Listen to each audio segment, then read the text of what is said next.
Chapter 359. It was a black bear with a white, crescent-shaped mark on its chest. It knelt there, looking like a human. Its body was very sturdy, and it was as tall as the person next to it standing up. It closed its eyes slightly and looked very focused and pious. However, a bear imitating people's prayers in such a serious situation was comical no matter how one looked at it. What was interesting was that there was a blue bag beside it. It seemed to have been carried by the black bear itself. At this moment, someone reminded his companions in a low voice, "Don't be afraid, it's a bear raised by a family called Lassalou on the outskirts of Bethany on the other side of the river. It's raised like a human and has a good temper. It's often bullied by the children in the village." The frightened people heaved a sigh of relief. Yola looked at the bear and said gently to the crowd, "Don't worry, it doesn't think of itself as a bear. Perhaps it doesn't understand what we're doing, but it's praying just like us."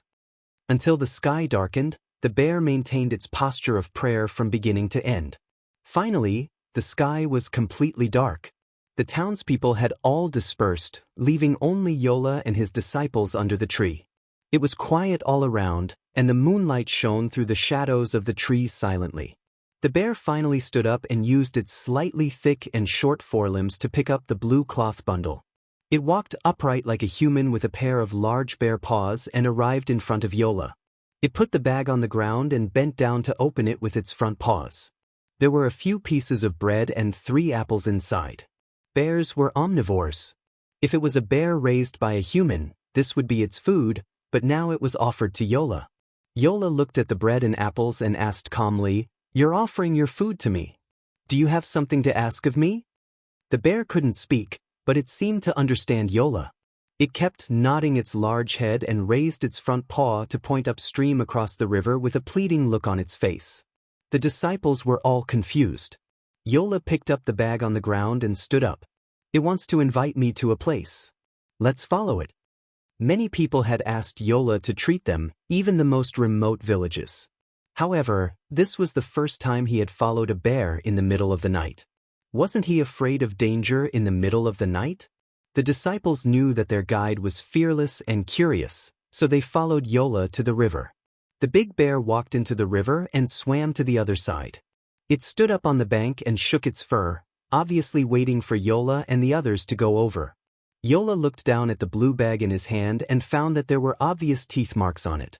The bear must have swum from the other side of the river with its head up with the bag in its mouth. The food in the bag was not even wet. Then, something even more amazing happened. Yola stepped on the water with his staff and said to the disciples, "Yola, follow me." The disciples followed Jesus carefully. The ripples on the Jordan River became a footpath, and they walked over it with slight turbulence. The bear turned again and began to walk upriver along a path, shuffling upright in the moonlight, neither too fast nor too slow, just long enough for York and the others to follow. One of the disciples frowned and said, "That bear is really strong. Isn't it tired of standing and walking like that?" "If," said White, "Yar on Yola, King Bear. If it's leading the way, why doesn't it walk faster?" The one who spoke was called Judas. Yola had given him that name, but no one knew why Yola had given his disciples such a name. Yola smiled and said, "It's night and it's a black bear. It doesn't dare to walk too fast. It's afraid we'll lose it. Besides, you asked why it's walking on its feet. Aren't you walking on your feet?" Judas was stunned and said, "I'm a human. Of course I can walk on my feet." Yola smiled again. "People can walk on their feet, but newborns know it's easier to crawl than walk. I told you, the bear doesn't think of itself as a bear. It thinks of itself as a human. People walk on their feet, so of course it has to walk on its feet too." Judas scratched the back of his head and said, "That's interesting. How can there be such a bear?" Yola explained patiently, "I've heard that babies raised by wolves in the mountains can't talk when they grow up. They'll act like wolves because they don't know they're human and no one has taught them how to be human. This bear should have been adopted since it was young. It hasn't seen other bears and thinks it's the same as humans. All its behavior is imitating humans." Hearing this, Judas seemed to have received some inspiration. He changed the topic and asked, "I'm afraid not all bears will be like this after being raised by humans. Not only is this bear especially smart and docile, but it also depends on how it's been treated. It's the same for humans. Respected guide, I've been thinking about something today. When I was in town, everyone heard the same preaching, but their gains were different. Their understanding and reactions were also different. Some people will be grateful to you, but others will hate you and even want to harm you. Walking on this path, I feel like I can already see the future. Yola was still smiling. At the moment, his expression was a bit like Aesop's. He used a story as an analogy. God sent a farmer to sow the seeds of all things on the earth. Some seeds fell on thorns and could only grow in the cracks, carefully avoiding the thorns on the thorns. They were swallowed by the thorns before they could be harvested. Some seeds fell on shallow soil covered with gravel. If there was enough rain, they could germinate, but if the environment was bad, the new sprouts would wither. Some seeds fell on fertile and suitable soil, which was most worth cultivating. I might be that farmer, and you, the disciples who follow me, are the most fertile fields. But God scattered the seeds on the entire earth with the hope of harvesting. He didn't deliberately favor anyone, just as I preached to everyone. Judas nodded and understood what Yola meant. He couldn't help but praise the wisdom of the guide. However, Yola sighed again under the night sky and said, "I've been to the far east and heard a saying from an even more distant place. It's from Kunlun, which is even further away than India, where I've been. A person called Taishang once said, 'Heaven and earth are heartless and treat all things as straw dogs.' I've said so much to you just now, but he only used one sentence to understand everything. I haven't reached that realm yet, and I'm still searching. So I can only talk to you about my own understanding." Judas fell into deep thought when he heard that. He continued to follow the bear beside Yora, and the night grew darker. After a while, he seemed to have thought of something and couldn't help but say, "Respected guide, you should be aware of what happened in the town yesterday and the day before. The appearance of the injured and the criminal wasn't a coincidence. It was clearly arranged by someone to make things difficult for you. You didn't make things difficult for them. You stuck to your beliefs and moved more people. However, in this way, some people will hate you even more. You're like a thorn in their hearts. Your existence will torture them until they can't eat or sleep in peace." Yola looked at the big black bears staggering back with a smile. He made another analogy to his disciples.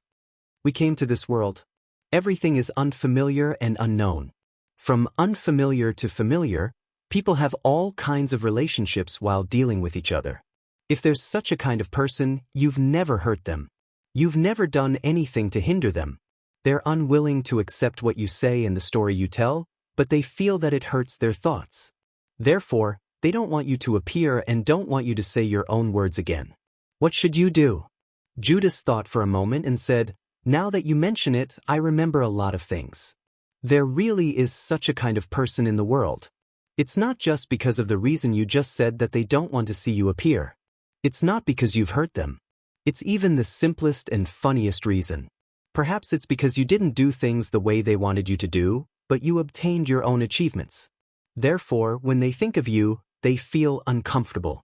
When they see you, they feel inexplicably stimulated." Yola, who had always been serious, also said in a joking tone, "Then let them be excited or disgusted. They think they've found an orgasm. The pain in their souls is self-inflicted. You don't have to escape or change yourself. My appearance is only to guide those who are willing to accept the guidance, not because they want me to come, and not because they want me to go. To tell you the truth, do you think I care? If that kind of soul is not stung by me, I would feel sorry." Judas blinked, carefully reflecting on Yola's words, and did not say anything along the way. That night, in the town on the other side of the river, the priests in the holy temple had already become somewhat angry. When they heard that Joseph had crossed the river, they unanimously decided to immediately send a letter to the elders of Salem, accusing Joseph of using the power of Satan to bewitch the people. Yola was completely unaware of this, but Madanzo and Link, who were following in secret, knew it clearly. The two angels muttered to themselves, and Madanzo said, "Do these priests want to die? They live in the temple of Allah, and actually want to use the name of Allah to frame Allah, who has come to earth." Link said, It seems that Yola doesn't know yet. Since we've met, we have to do something about it, right? Medanzo replied, "Don't worry, wait for the messenger to set off, and we'll take him down halfway. Throw it to Yola along with the secret letter he sent. It'll be a reminder." Of course, Yola, who was hurrying along, did not know the plan of the two angels. At this time, the sky was gradually brightening, and they had been trekking on foot all night, following a black bear that walked upright. One of the disciples said, "Why is it so far? Where does this bear want to take us?" Yola shook his head and said, "I don't know where it's taking us, but it's obvious that it walked a long way to find me, which is not easy for a bear." Chapter 360. This is not foolishness. It is possible to be completely lost in the cycle of life, and the opportunity to seek confirmation is rare. If you miss this life, you don't know how long you will have to wait. Perhaps Apollo would have been strong enough at that time and would no longer have to fear Ammon. Since Hermes was beheaded, Apollo has been worried about suffering the same fate. How could he not take the opportunity to do something? John still sneered. If he had such thoughts, I'm afraid he would never become stronger. Although I have not transcended eternal life, I also know that Ammonius did not return to the world for Apollo, and Ammonius' search for confirmation has nothing to do with Apollo. Is it wise for him to do so? Ammonius was shot down by Lord Schrödinger in the clouds with an arrow. The past is over, and it has been made clear at the beginning. Themis also shook her head.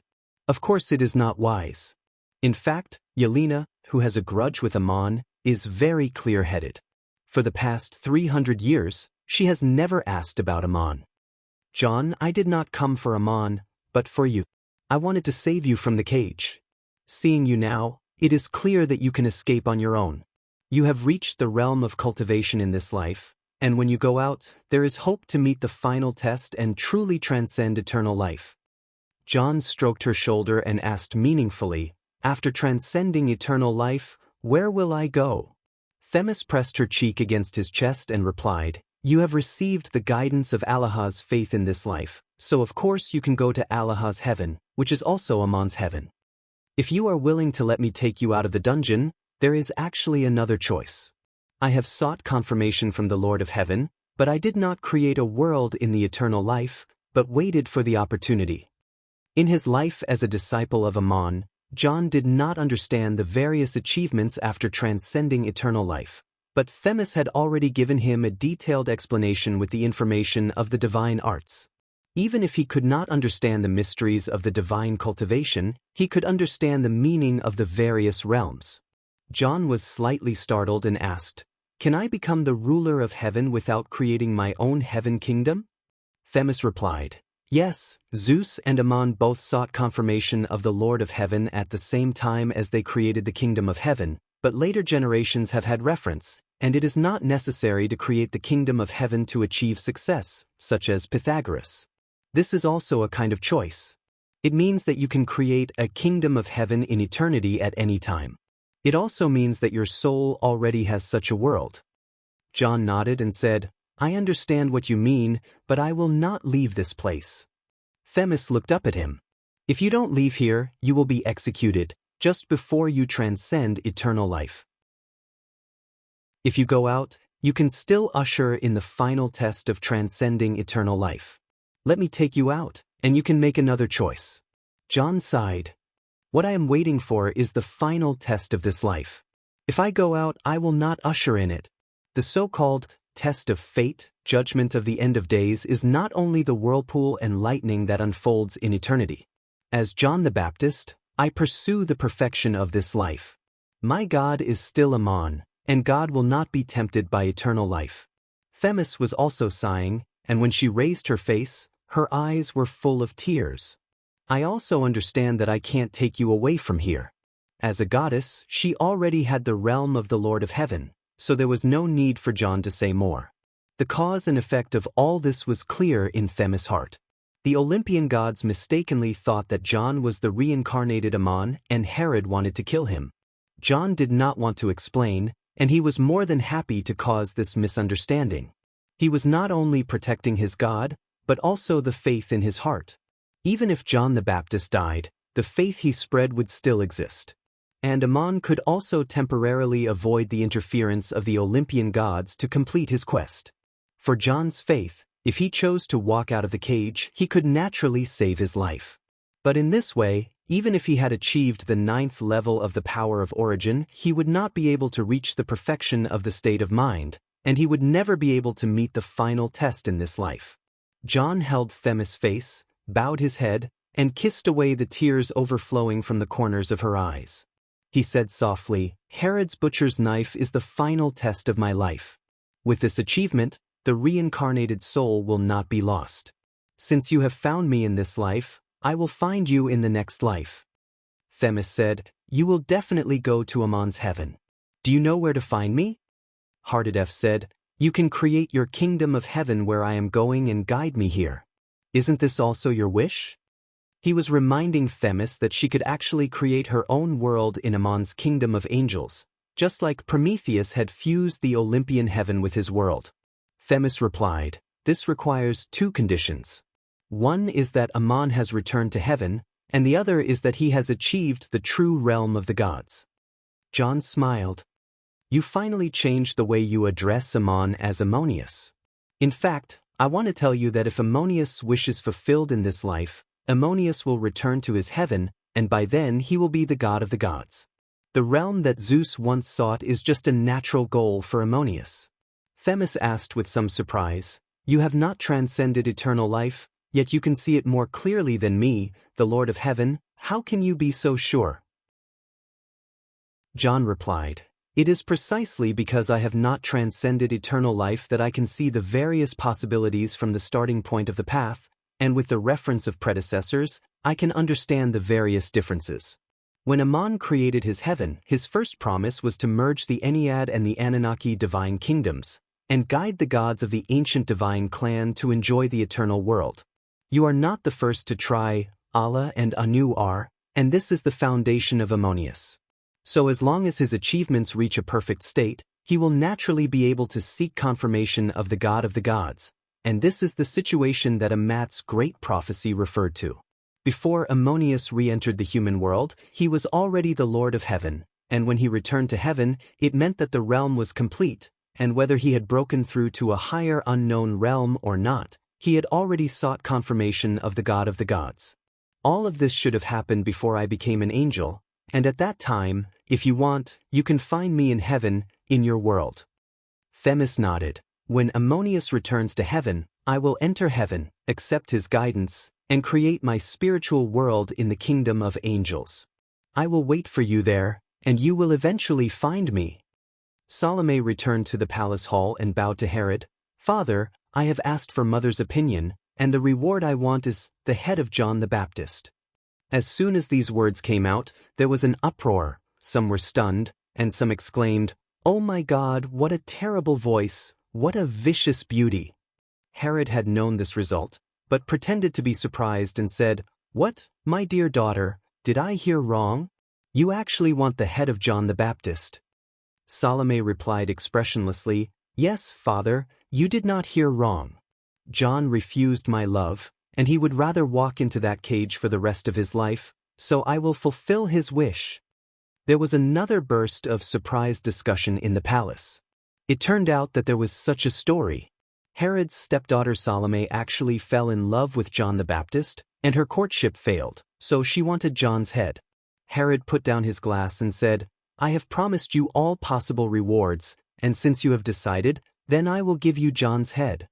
Not long after, John's head was served on a plate, and many guests closed their eyes as they could not bear to see this bloody scene. Salome's expression remained unchanged as she picked up the head and kissed Hardedef's forehead and lips in front of everyone. She then raised her head and said, "Father, I have another request. Please let me bury him." Finally, John was executed, and Herod was also satisfied. He pretended to be regretful and waved his hand, "Go, bury him well." The news that the beloved John the Baptist had died at the hands of the peerless dancer Salome quickly spread across the Salem plain. There were different versions of the folk story, and one of the most famous legends accused Herod of his crimes. Herod was lustful, and not only did he marry his brother's wife, But he also coveted his young and beautiful niece and stepdaughter, Salome, and asked Salome to strip and dance at his birthday party. Salome endured this humiliation, wore 7 layers of gauze, and danced for Herod, but made a request. She wanted John the Baptist because she fell in love with him. At this point, the legend was divided into 2 versions. Some said that John refused Salome's courtship, so Salome ordered people to cut off John's head and held it up to kiss his lips. Others said that Herod hated John for obtaining Salome's heart, so he ordered people to give his head to the peerless dancer. This legend later became a folk story of the gods, and its name was the 7 Layers of Gauze. Whatever the truth of the matter, John the Baptist was indeed dead, and the Olympian gods and Herod were rid of their mortal enemies. And Salome disappeared after burying John, and there was no trace of her in history. When John said goodbye to the world in the city of Salem, Euro seemed to have been summoned by something, and he also left the place of penance, crossed the inland lake, and returned to the Salem plain again. At this time, he was already a great achiever, and such a rate of progress not only amazed ordinary people, but also made the so-called geniuses of the world feel ashamed. But if one knew his identity, none of this would be surprising, because he was Ammonius who was reincarnated on earth. 2 years had passed since he was baptized by the Jordan River and returned to the Salem plain after the end of his penance, and Euro had actually passed the test of endless life and death. There had always been 2 views on the experience of witnessing endless life and death. One was to regard it as the experience of many living beings in the world, and the other was to regard it as the experience of one's own soul reincarnating on earth. For passing the test, as long as one's mind was firm and unmoved, there was no difference. 2 more chapters for today, and the second chapter will be added later. Chapter 361. But Yesu did not witness Ammonius' experiences in the test. He only witnessed the 300 years of reincarnation, so the test was easy for him.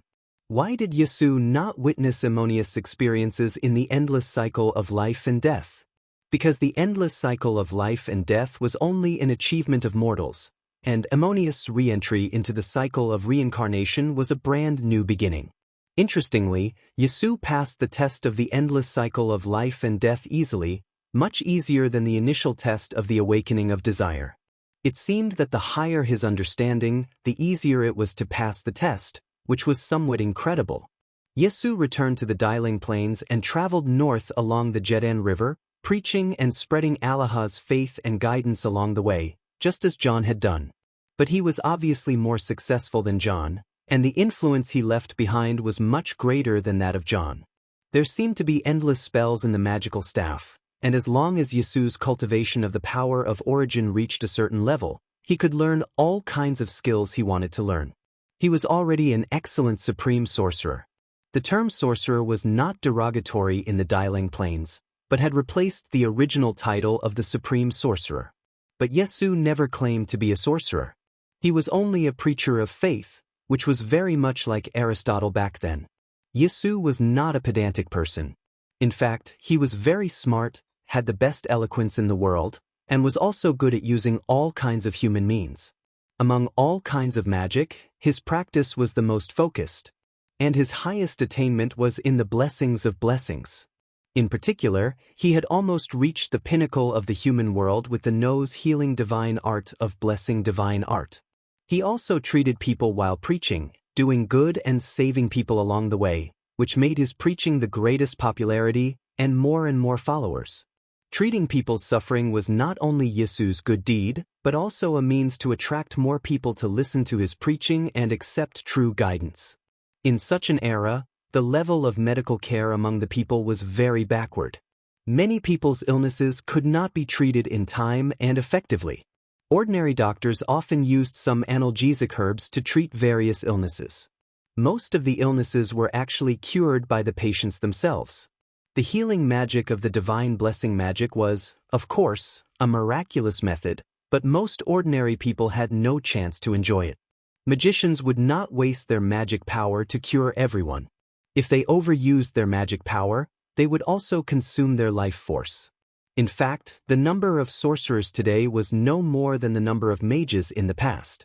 Those who mastered healing magic were few and far between. Moreover, they were of noble status. Asking for healing magic was an unimaginable luxury for ordinary people. But Yola didn't care about these things. He didn't hold back on the power he had, nor did he deliberately publicize his miraculous abilities. He only treated people's sufferings. In the process, Jorg told the people that it was not only the body that needed to be healed. His mission here was to guide the people to the temple of the soul. Instead, he chose those with the highest aptitude and comprehension to be his disciples. They would follow him and help him in his cause. In the beginning, there were 12 disciples. These 12 disciples maintained order when Yola preached, followed him on the road, and provided all kinds of help when healing. They were also awakened to the power to heal people and spread the faith Yola preached among the people. It was when he led the disciples north along the Jeddan River that Yola heard the news of John's death. John's disciples went south along the Jeddan River and found Yola, who was healing people in the village. They knelt on the ground and cried, "Our guide, John the Baptist, has left. May I ask if you are the one in Elijah's prophecy?" Yola neither admitted nor denied it. He sighed and replied, "John the Baptist was a sincere and reliable messenger and guardian of God. He was a great prophet. I respect him, and like him, I don't need any title. I just want to help and guide all those who are willing to accept the baptism of Allah's glory." Just like that, John's disciples followed Yola. Behind Yola's team, there were two people who followed far behind. John's encounter was already a reminder. The angels in heaven were worried that Yola would also suffer the same accident, so they sent Madanzo and Link, who were most familiar with the Dialing Plains, to secretly protect their god. In front of Yola, Moses and Elijah also came to the human world, quietly observing all unusual dangers. These four angels never took the initiative to approach Yola. They only mingled in the Dialing Plains as mortals, careful not to reveal anything unusual. They naturally did not dare to interfere with Yola's nose-grinding in the human world, but if the gods of Olympus came to the human world to harm Yola, they would appear to stop them. Especially gods like Apollo, Madanzo wanted to kill them with his own hands. Today, Madanzo was already an archangel, and one of the most powerful archangels. But the journey was peaceful. There was no movement from the Olympian gods or their messengers. According to the news from heaven, the Olympian gods had been acting normally. It seemed that they really regarded Hardadef as a reincarnated Amon. After Hardadef's death in this life, it could be said that he missed the best opportunity in the past 300 years, so they temporarily relaxed their surveillance. On the contrary, Yola's behavior, while gaining the people's love, also aroused the jealousy of many people. Those who hated Yola were not gods. On this day, Madanzo followed Yola's team from afar. He frowned and asked Link. Although Apollo was behind John's encounter, it was the Dialing who cut off his head. One day, people here will realize that Yola is the prophesied Messiah, the son of Allah in the legend of the Dialing. Yola did not want to hide his identity, he just did not want to announce it. When that time comes, I am afraid that he will suffer the same fate as John. Link smiled bitterly. Our God has his reasons for doing this, maybe this is what he wants. I just think it is a little funny. Ammonius is Allah, he came to the human world to prove his vow. But when the Dialing heard Ilya's prophecy, they called him the son of Allah. How will all this be explained in the future? It is very difficult for mortals to understand. Madanzo also smiled bitterly. Don't worry about this. If Yola's cultivation is perfect in this life, people will naturally explain it in their own way. Haven't you heard of the various myths on the continent? In short, people will not be willing to think that the son of Allah is the son of a carpenter, so naturally there will be a magical and far-fetched story. I am worried about another thing. When the Dialing finally realize that the son of Allah is not the king they imagined, what will happen in their disappointment? Link could not help but nod. Yes, the title of Dialing or Dialing is just a division of their internal status. In the eyes of people outside the Dialing plane, the people here are all Dialing, and their god is Allah. The son of Allah that the Dialing are looking forward to is actually a king like Alexander or Kaiser, who will lead the Dialing to rule the continent. For hundreds of years, people have been looking forward to the appearance of this king, and even fantasizing about what kind of power they will have in the new kingdom. Madanzo sighed with emotion. Once Yola admits that he is the prophesied Messiah, people will find out that the kingdom he is guiding is not that kind of empire. They will call him a liar, and I am afraid that Yola will also be severely punished. Link sighed again. It is not that Yola is deceiving the people, it is that they would rather deceive themselves. But you should also see that there are so many people following Yola, and his influence is growing. The Temple of the Mind is migrating to the Dialing Plane, and the outline of this kingdom has already appeared. Maybe that day will come, and we will not have to worry about it anymore. Madanzo said in a deep voice, that would be the best, but trouble will still continue to appear in front of Yola. Look, there is trouble now. Link comforted, that is our God, although he is immortal in the reincarnation, he should be able to handle it. Yola had indeed encountered a small problem. He had just arrived at a relatively large town and walked into the open hall of the Temple of Allah. This hall was not only a place where the priests regularly preached, but also a place where the people gathered. If anything important happened in the town, it would be announced here, and it was also a place where all kinds of rumors spread. The day Yola arrived happened to be the Sabbath of the Dialing people. Allah and Moses had agreed on 10 commandments, the fourth of which was, the tribesmen work very hard, after 6 days of work, they should rest for a day, and should not be forced to work again. This was the origin of the tradition of the Sabbath. But the Dialing elders, who thought that they controlled the will of the gods, later turned this agreement into a strict rule. All work activities were prohibited on the Sabbath, and even farmers working in their own fields was regarded as a violation of the will of the gods. Doctors treated patients, which was also a kind of work, but on the Sabbath, doctors did not dare to treat patients easily unless the patient was about to die. As for the priests in the temple, they naturally would not answer people's prayers on this day, and in many towns, the priests who mastered the magic were often the best doctors, or even the only doctors. Yola's reputation had long spread along the banks of the Jordan River, and coincidentally, an incident happened in the town. A man fell from a building and lost feeling in one of his arms. If he did not get treatment as soon as possible, his arm might become disabled, and he would not be able to use it to work and earn money for his family. Chapter 362. When Aman led the disciples into the hall, the wounded man knelt in front of Yola and begged with the help of his family, while the townspeople watched from the side. Some people sympathized with the unfortunate man and hoped that Jonah could heal him. Others, such as the priests in the temple, were gloating over his misfortune. It was a dilemma. If Yola did not heal the wounded man, he would be violating the mercy of the Aloha that he preached. But if Yola treated the wounded man today, he would be violating the commandment of the Aloha that the elders of the Aloha cult. Yola looked around and understood what was going on. The cold priests had purposely created this problem for him and were waiting to grab hold of him. Yola stepped forward and reached out to help the wounded man up, saying, God loves the world, please get up.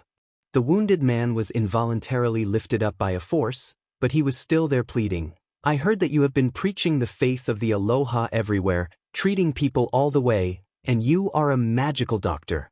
Please heal my arm too. As he spoke, he grabbed Yola's arm and did not let go. Yola smiled and asked, Stranger, which hand are you using to grab me? The man was stunned, and then everyone in the hall was stunned, because the man used the injured and unconscious hand to grab Yola's sleeve. Just as Yola held onto his arm to help Hua Hua get up, he healed his arm without batting an eyelid. It was not a very serious injury, but if it was not treated in time, it was very likely that it would be disabled. Yola did not tell him, I am treating you, or, I want to treat you, but he did it with one hand. The man moved his arm, and except for some tearing pain in his joints, his entire arm had completely regained feeling and mobility. He exclaimed, Thank you, thank God. You must be God's messenger, spreading the voice of God. But everyone in the hall exclaimed, and everyone began to whisper, praising Yola's magic. The priests who were waiting to watch the show were a little disheartened. They had wanted to find fault with Yola while he was treating the wounded man. If Yola was a doctor, he would have to treat the patient, and if Yola was a magician, he would have to cast divine spells, right? However, Yola was even more brilliant than they had imagined. Just by supporting him, he was able to resolve the pain. Jordan's disciples couldn't help but secretly laugh. Wasn't this injured person just a dislocated joint? Was there a need to make such a big commotion? It was as if they were putting on a show. But Joel didn't forget those who wanted to use this incident to embarrass him. He looked around and said, "Today is the Sabbath, and God made a promise with Moses. The tribesmen are very hard. After 6 days of work, they should rest for a day. They should not be forced to work." This is God's way of telling us to be kind, not telling us to refuse to do good on the Sabbath, which would be a violation of God's will. I know all this in my heart, that someone refused to cure this poor wounded man on the Sabbath, and let him come here to me. I would like to ask all of you, including those people, if you fell on the Sabbath, would you like someone to reach out and help you? God directs us away from sin and toward good works. If a man sins on the Sabbath, should he be stopped? We can rest on the Sabbath, and we should rest, but we should also do what we should do, and we should not stop the kindness of others. Stopping good is also evil, and stopping evil is also good. What kind of day do you think the Sabbath is? What choice is in line with God's will? After saying this, Joel led his disciples away from the meeting hall and went to rest under a big tree by the river next to the town. But what happened in the meeting hall spread throughout the town. In the evening, people kept coming to salute Joel under the tree and brought him and his disciples all kinds of food. It was as if the whole town was grateful for what he had done, and even more grateful for the inspiration his words had given them. Not only did Joel solve the problem of the priests of Takeling, but he was also welcomed by the local people. When he preached under the tree the next day, many people gathered around him, and people didn't even go to the temple hall anymore. Obviously, if they had to choose, people would prefer to get the guidance of the Arrow River from Joel. Such a scene made several priests in the Takeling temple feel a chill in their hearts. Joel's appearance meant that their position was shaken. The tree by the river had become a temple in people's hearts because of Joel's existence. They couldn't let this man continue to do this. They were going to write to the elders in Takeling to report what had happened. They had to find a way to get rid of such a dangerous person. Just then, a priest said, "Yesterday in the temple, Joel said, 'Stopping evil is good, and stopping good is evil.' Today, someone came to report that he was preaching under the tree about God's forgiveness and mercy. Then let's give him another problem. The mayor has brought the sheriff to catch a criminal. Let them bring the criminal to the tree by the river and see what Joel will do with him." While Joel was preaching to the townspeople under the tree, there was a sudden noise in the distance. Someone was shouting, "Townspeople, stop that criminal. Knock him down with stones." A man stumbled into the crowd and was soon held down by the people around him. His hands were tied behind his back, and Joel's preaching was interrupted. Everyone was looking at the captured fugitive. Someone recognized him and exclaimed, "Oh my God, isn't that Chiu Qianren? That sinful scoundrel. Thank God, we've finally caught him." The fugitive named Chiu Qianren seemed to know where he was. He raised his head and shouted, "Why are you arresting me? Who among you is a pure and righteous man? Please tell me. If any of you are innocent before God, you can stone me to death. If not, what right do you have to accuse me of my crimes? In front of the Arrow River, all people are sinners. Someone is preaching about God's forgiveness and mercy. Why do you have to tie me up here?" Rather than yelling at the townspeople, it was more accurate to say that he was interrogating Yoda. Chiu Qianren only shouted at Joel. As he spoke, he had already stood up. He looked very fierce and ferocious, and the sheriff did not stop him. However, before he could take 2 steps, Joel had already raised his cane and knocked him to the ground. Chiu Qianren was hit so hard that he could not get up again. Yola shouted, "Your crime is your crime. Even if you escaped, it doesn't prove that you're innocent. You've been captured because of what you've done. The existence of sin in the world is not an excuse for evil deeds. You have to bear the consequences of your choices. Everyone should be punished for their mistakes." Just because there are many crimes in the world, one cannot become innocent and wrong can become right. Even if there is no righteous person here, you should still be punished. Only in this way can the world be further away from sin and closer to good. There are not all righteous people in the world, but you cannot allow sin to cover your shame. Since you know that you are guilty, it means that you know the consequences when you make a choice. Even if you get rid of the pursuit, you still have to accept hatred and condemnation. If everyone else is guilty, it does not prove that your sin is noble. People can be unrighteous, but they cannot laugh at righteous people, and they cannot accuse others of being unrighteous because of their own mistakes. That is an even deeper sin. Why do we need to examine our hearts? What does God's forgiveness and mercy mean? If people examine their hearts and bear the consequences of their actions, they can usher in a new life for their souls.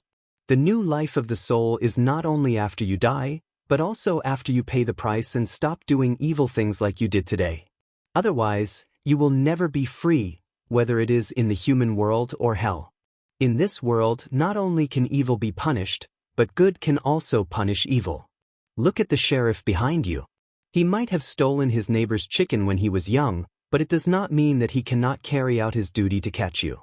If he allows you to continue committing crimes, that will be his unforgivable and unforgivable crime. Sheriff, what are you still standing there for? Let this person interrupt my preaching with Satan's voice? Quickly carry out your duty and take him to your yamen. Chiu Qianren had been hit by Joseph's staff, and his entire body was sore and weak. Under the crowd's gaze, the mayor ordered the sheriff to take him away. People were still discussing what Joseph had just said. One of Joseph's disciples was also named John, who had the same name as the famous John the Baptist. He frowned and whispered to his companion, "Joseph's words are very reasonable, but if it gets out, I'm afraid it will affect the teacher's reputation. Almost everyone in this world has made mistakes and had sinful thoughts in their hearts. They hope to be forgiven by God in prayer. Our guide should be a forgiving person. Such a thing is not enough to describe his great sentiments." Another disciple whispered, "We can tell people another story." A sinner knelt in front of Joseph, and Joseph asked the people, "Who is the righteous?" John nodded and said, "People love to hear that kind of story. It is more infectious." At that moment, Joseph sighed and asked the crowd, "Who is the righteous?" John and another disciple were shocked and quickly stopped talking to listen to the preaching. Yuri continued, "Let us hold a ceremony and pray to Eloho. This prayer is not only for God, but also for ourselves. We have no reason to inflict evil on others. God's forgiveness and kindness are to forgive and purify the soul. Even if our souls are not purified, do not lose the true guidance and stay away from the direction of light." His words were not only for the people to hear, but also for the disciples to hear.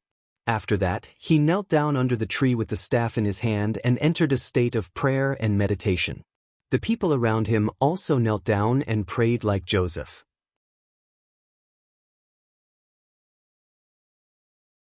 Chapter 363. It was a black bear with a white, crescent-shaped mark on its chest. It knelt there, looking like a human. Its body was very sturdy, and it was as tall as the person next to it standing up. It closed its eyes slightly and looked very focused and pious. However, a bear imitating people's prayers in such a serious situation was comical no matter how one looked at it. What was interesting was that there was a blue bag beside it. It seemed that the black bear had carried it himself. At this moment, someone reminded his companions in a low voice, "Don't be afraid, it's a bear raised by a family called Lassalou on the outskirts of Bethany on the other side of the river. It's raised like a human and has a good temper. It's often bullied by the children in the village." The frightened people heaved a sigh of relief. Yola looked at the bear and said gently to the crowd, "Don't worry, it doesn't think of itself as a bear. Perhaps it doesn't understand what we're doing, but it's praying like us." Until the sky darkened, the bear maintained its posture of prayer from beginning to end. Finally, the sky was completely dark and the townspeople had all dispersed. Only Yola and his disciples were left under the tree. It was quiet everywhere, and the moonlight shone through the shadows of the trees. The bear finally stood up and used its slightly thick and short forelimbs to pick up the blue cloth bundle. It walked upright like a human with a pair of large bare paws and arrived in front of Yola. It put the bag on the ground and bent down to open it with its front paws. There were a few pieces of bread and 3 apples inside. Bears were omnivores. If it was a bear raised by a human, this would be its food. However, it was now offered to Yola. Yola looked at the bread and apples and asked calmly, "You're offering your food to me. Do you have something to ask of me?" The bear couldn't speak, but it seemed to understand Yola. It kept nodding its large head and raised its front paw to point upstream across the river with a pleading expression. The disciples were all confused. Yola picked up the bag on the ground and stood up. "It wants to invite me to a place. Let's follow it." Many people had asked Yola to treat them, even the most remote villages. However, this was the first time he had followed a bear in the middle of the night. Wasn't he afraid of danger in the middle of the night? The disciples, knowing that their guide had nothing to fear, followed the curious follower to the river. The big bear walked into the river and swam to the other side. It stood up on the shore and shook its fur. Obviously, it was waiting for Umo and the others to come over. Yola looked down at the blue bag in his hand and saw that there were obvious teeth marks on it. The bear must have swum over from the other side of the river with the bag in its mouth. The food in the bag wasn't even wet. What happened next was even more amazing. Yola stepped onto the water with his staff and said to his disciples, "Follow me." The disciples followed Jesus cautiously, and the ripples on the Jordan River became a footpath. The water was still slightly turbulent, and they walked over it. The bear turned again and began to walk upriver along a path, shuffling upright in the moonlight, neither too fast nor too slow, just long enough for York and the others to follow. One of the disciples frowned and said, "That bear is really strong. Isn't it tired of standing and walking like that? A bear can run much faster than this if it puts its front paws down on all fours. Since it's leading the way for us, why doesn't it walk faster?" The one who spoke was called Judas, which was the name Yola gave him. No one knew why Yola gave his disciples such a name. Hearing the question, Yola smiled and replied, "It's night, and it's a black bear. It doesn't dare to walk too fast, afraid that we'll lose it. Besides, you're asking why it's walking on its feet. Aren't you walking upright yourself?"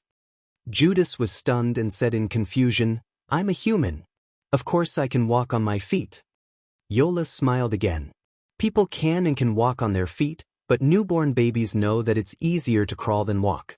I said that bear doesn't think of itself as a bear at all. In its mind, it thinks of itself as a human. People walk on their feet, so of course it has to walk on its feet. Judas scratched the back of his head and said, "That's interesting. How can there be such a bear?" Yola explained patiently, "I heard that babies raised by wolves in the mountains won't be able to speak when they grow up. Their behavior will also become wolf-like because they don't know that they're human and no one has taught them how to be human. This bear should have been adopted since it was young.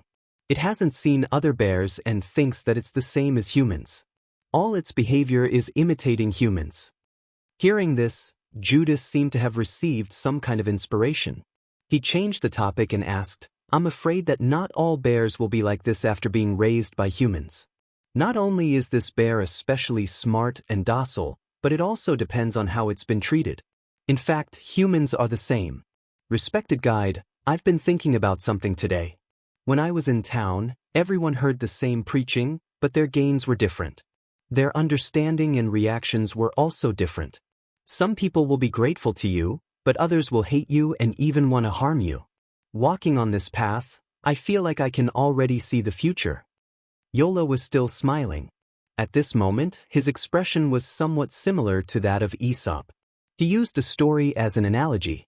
God sent a farmer to sow the seeds of all things on the earth. Some of the seeds fell on thorns and could only grow in the cracks, carefully avoiding the thorns on the thorns. They were swallowed by the thorns before they could be harvested. Some seeds fell on shallow soil covered with gravel. If there was enough rain, they could also germinate, but if the environment was slightly bad, the new seedlings would wither. Some seeds fell on fertile and suitable soil, which was most worth cultivating. I might be that farmer, and you, the disciples who follow me, are the most fertile fields. However, God scattered the seeds on the entire earth with the hope of harvesting. He didn't deliberately favor anyone, just as I preached to everyone. Judas nodded and understood what Yola meant. He couldn't help but praise the wisdom of the guide in his heart. However, Yola sighed again under the curtain of the night and said, "I've been to the Far East and heard a saying from an even more distant place. That's Kunlun, which is even further away than India, where I've been before. A person called Taishang once said, 'The world is heartless and treats all things as straw dogs.' I've said so much to you just now, but he only used one sentence to understand everything. I haven't reached that realm yet, and I'm still searching. Therefore, I can only talk to you about my own understanding." Judas fell into deep thought. He continued to follow the bear beside Yola. The night gradually darkened. After a while, he seemed to think of something and couldn't help but say, "Respected guide, you should be clear about what happened in that town yesterday and the day before. The appearance of the injured and the criminal wasn't a coincidence. It was clearly arranged by someone to make things difficult for you. You weren't made things difficult for them. You stuck to your beliefs and moved more people. However, in this way, some people will hate you even more. You're like a thorn in their hearts. Your existence will torture them until they can't eat or sleep in peace." Yola looked at the big black bears staggering back with a smile. He made another analogy to his disciples. "We came into this world. Everything is unfamiliar and unknown. From unfamiliar to familiar, people have all kinds of relationships while dealing with each other. If there's such a kind of person, you've never hurt them. You've never done anything to hinder them.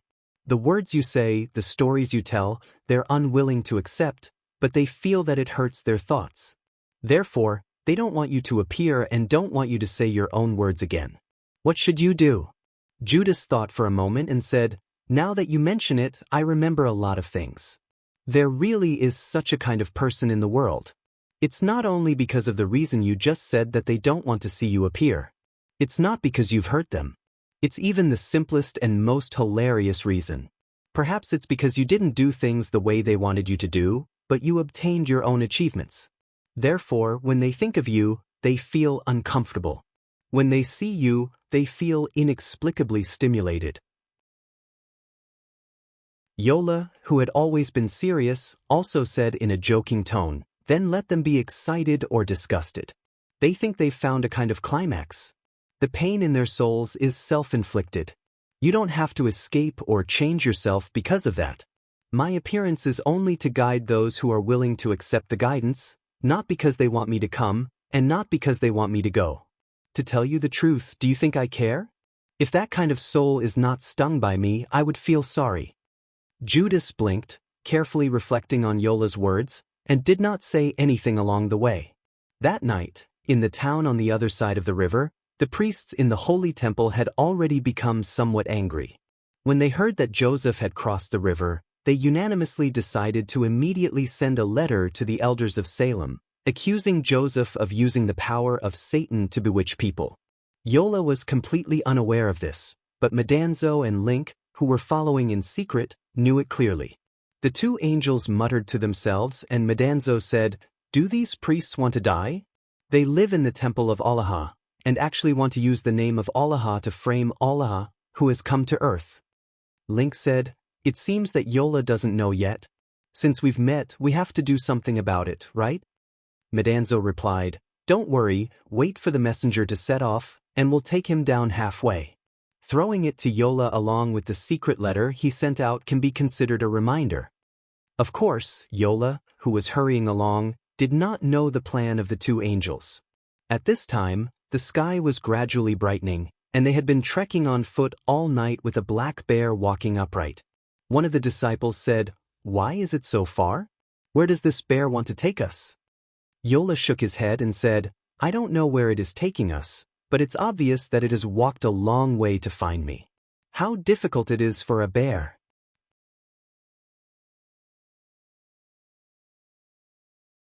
Chapter 364.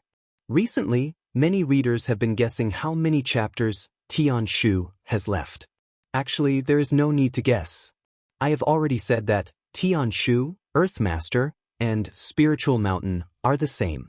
They all have 360 chapters. In other words, it will be finished in the middle of May this year. This has been confirmed long before I put pen to paper.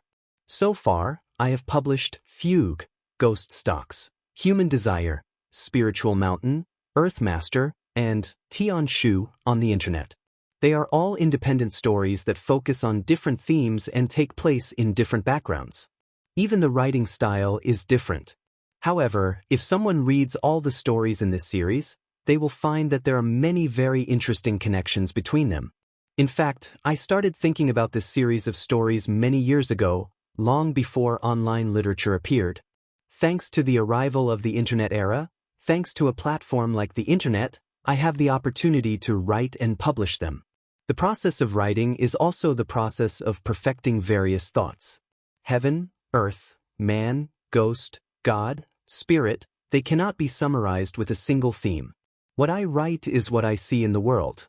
Then I let my imagination run wild. The various systems interweave with each other and become a complete world in words. When Tian Shu is finished, I have finally described this grand concept. It is a weave of the knowledge, thinking, imagination, and various characters over the years. I did not expect that I would finish it. But looking back, I have really finished it. I have used words to build a grand world of reality, thinking, and dreams. It contains stories from ancient and modern times, Chinese and foreign, and the origins of various thoughts. There is the heavenly court, the immortal world, the spiritual mountain, and the heavenly kingdom. There are stories between gods, immortals, and Buddhas, stories between gods and humans. There are also stories about how ordinary mortals become gods, immortals, and Buddhas. It also includes the stories of the mortals around us, and the stories that are happening in the pugilistic world. Of course, limited by my knowledge, I can only describe it to the best of my ability. What I express is my understanding. Some readers have asked me why I call Fugue, Ghost Stocks, and Human Desire, the God, Ghost, and Man trilogy, instead of Heaven, Earth, Man, Ghost, and Spirit 6 parts. Of course, it was not because they were written the earliest, but because the main plots of these 3 novels had a relatively close connection, and they all happened in the background of modern life. All the foreshadowing in the other stories was finally collected in the end. Some people have also asked me about the era in which the main setting of the story takes place. Dubhe should be the first, followed by Spiritual Mountain, and then Fugue. Why didn't I write Dubhe first? Because I don't want to. If I write Dubhe in that order as the first book, people might misunderstand that I'm some kind of missionary. I've already written the first 5 books and expressed everything that should be expressed. If I write Dubhe and complete the structure of the world system, I can avoid such misunderstandings. And why did I write Fugue first? Not only was the story the most interesting, but it was also the foundation of the worldview. The most complete and macroscopic expression of the conceived world was Spiritual Mountain, and the writing of Dubhe was the final perfection. He could finally heave a sigh of relief and get himself a bottle of good wine. Many readers were asking what the next book would be about. I'll announce first, of course I'll write a new book. I'm now a professional web writer, doing what I love. The new book is expected to be released in late July, but I won't announce the title for now. I'm sorry that I'll have to make everyone wait for a while, because according to my habit, I'll only start writing when the main structure of the story is complete. Actually, I've already started writing this new book when I was writing Master of Earth, but I'll only start writing it in the second half of this year. In the meantime, I'll have to add a lot of material to enrich the content and plot. After Dubhe is finished, I'll go to Gusu and Jinling to collect historical stories, because the main setting of the new book will be there. As for the content of the new book, I can reveal a little bit. It'll take place in the contemporary era we're living in, and it's a strange story in an urban setting. Around us, in our daily lives, in the streets and alleys, there may be all kinds of demons. They're no different from ordinary people, and ordinary people can't tell them apart. For example, your company's boss may be some kind of monster, and a certain city girl that you're infatuated with may be the legendary fox demon. Before Dubhe is finished, according to the usual practice, I'll post a post in the book review section to solicit new side characters. When the time comes, I invite all readers who are interested to volunteer. Maybe someone will ask, will this new book have any connection to the story of heaven, earth, man, ghosts, and spirits? I can answer loudly, it can't be said that there's a connection, but it will definitely be. Because I've already constructed a world of words, which is a world weaved from reality and imagination, beyond but not separate from it. The world described in the first 6 books is already complete, and I have no intention of weaving more. But for those who live in the modern era, they may also appear inadvertently. Therefore, little Yuzi, Mr. Zhang, by Xiaolu, Meishi, and other characters may appear as modern people, doing their own things in this new story. In the modern city, you or I may also appear, so let's all play side characters together. Of course, there's also the most popular, but also the most controversial, Feng Junzi. As long as he appears, he will cause all kinds of climaxes. Then he will definitely appear, no matter who likes it, no matter if he has time or not, I'll invite him to appear.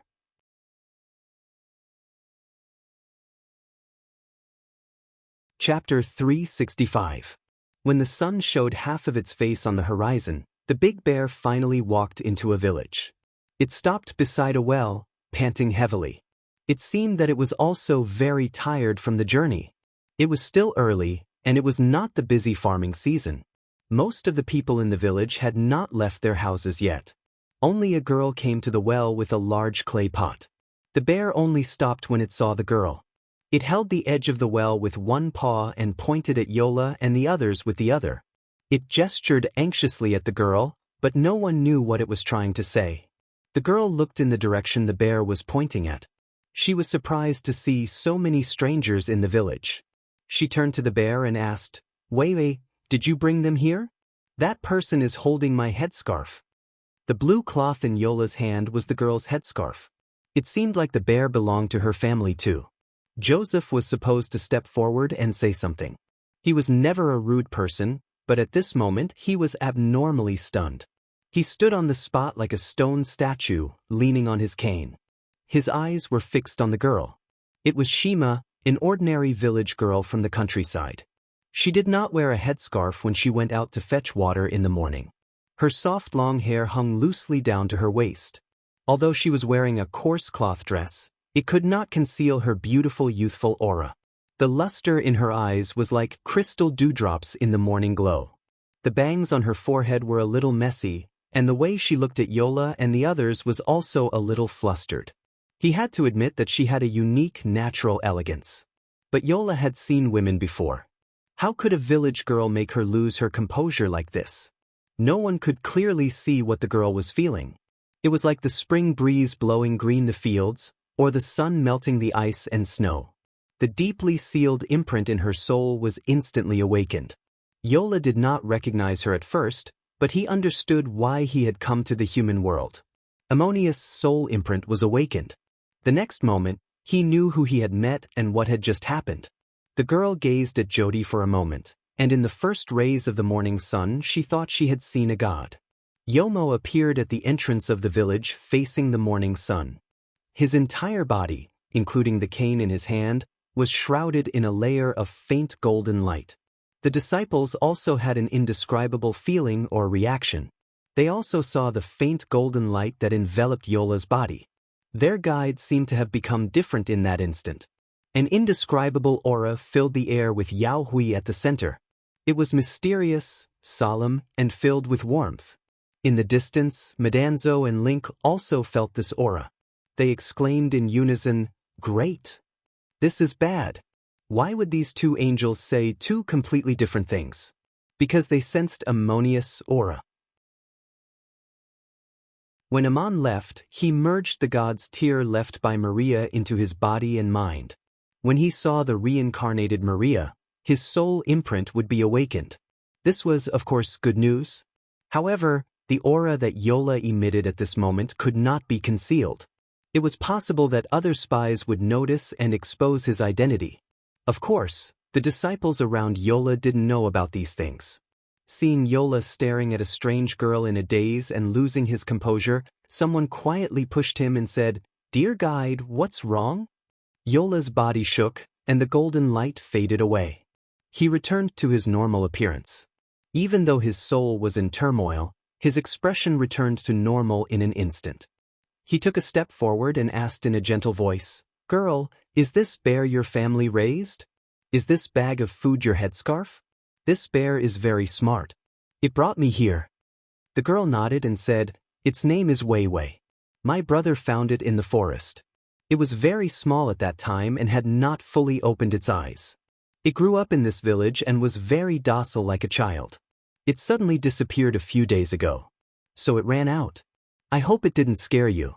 Yola had already walked in front of the girl and opened the package. "I see. Do you know why it brought us here and even offered its food to me? This apple has been picked from the tree for 4 days.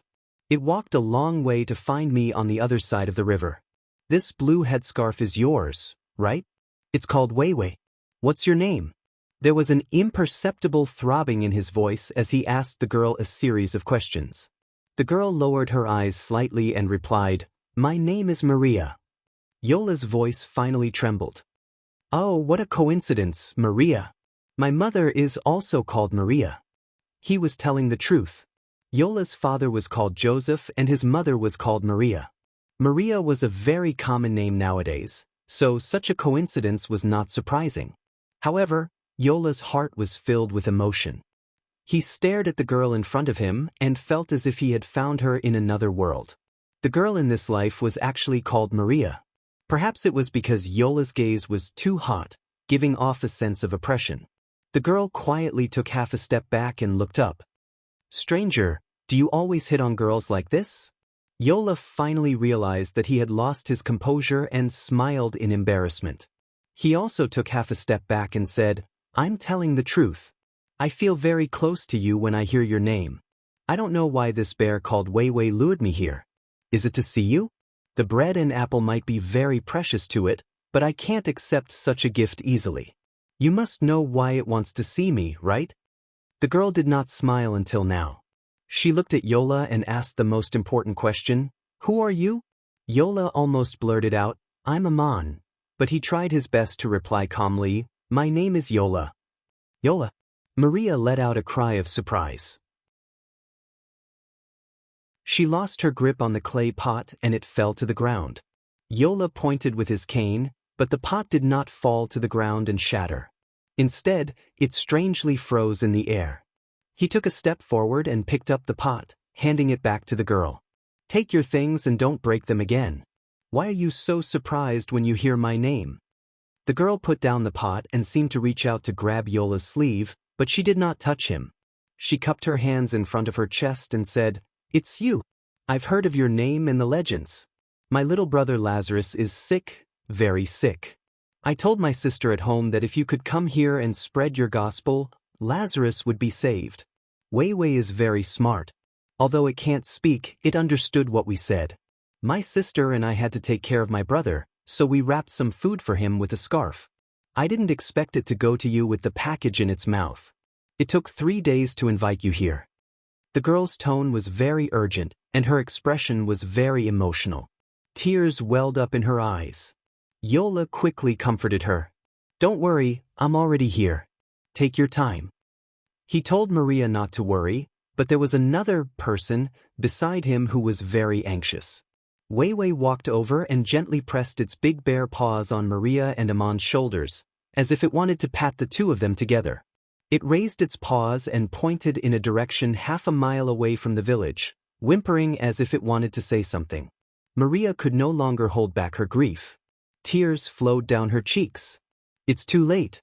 You came back too late. Lazarus passed away 2 days ago." At this point, she seemed to suddenly remember something. She knelt down in front of Yola and begged in a sobbing voice, "The legends about you are so magical. May I ask if you can bring the dead back to life? If you can, what price do I have to pay to ask you to do it?" Wei Wei saw Maria kneeling down, so it followed suit and extended its front paws towards Yola. Yola sighed in his heart. He didn't want to see Maria cry the most, but he had just reunited with her in the cycle of life and death, and now he saw her so sad. He bent down and said, "I also hope to be able to bring the dead back to life. If that's the case, you don't need to ask me for help. I'm willing to do everything I can to help you. Unfortunately, I don't have it. Even the gods can't reverse life and death. Otherwise, I wouldn't be here to see you." His words had a deeper meaning. If the gods had the ability to reverse life and death, Amon wouldn't have found the reincarnated Maria here 300 years later. Maria, on the other hand, took it for granted. She wiped away her tears and stood up, whispering, "I lost my composure, I shouldn't have made such a request." Yora hurriedly shook his head. "No, no, no, I completely understand that you have such a wish. I once had such a wish, much stronger than what you have now. Since I've accepted Weiwei's gift, can you take me to see your brother? I want to express my sorrow and wish that he has entered heaven." Yola didn't know what he could do for Maria, but he always wanted to do something for her. So he made this request.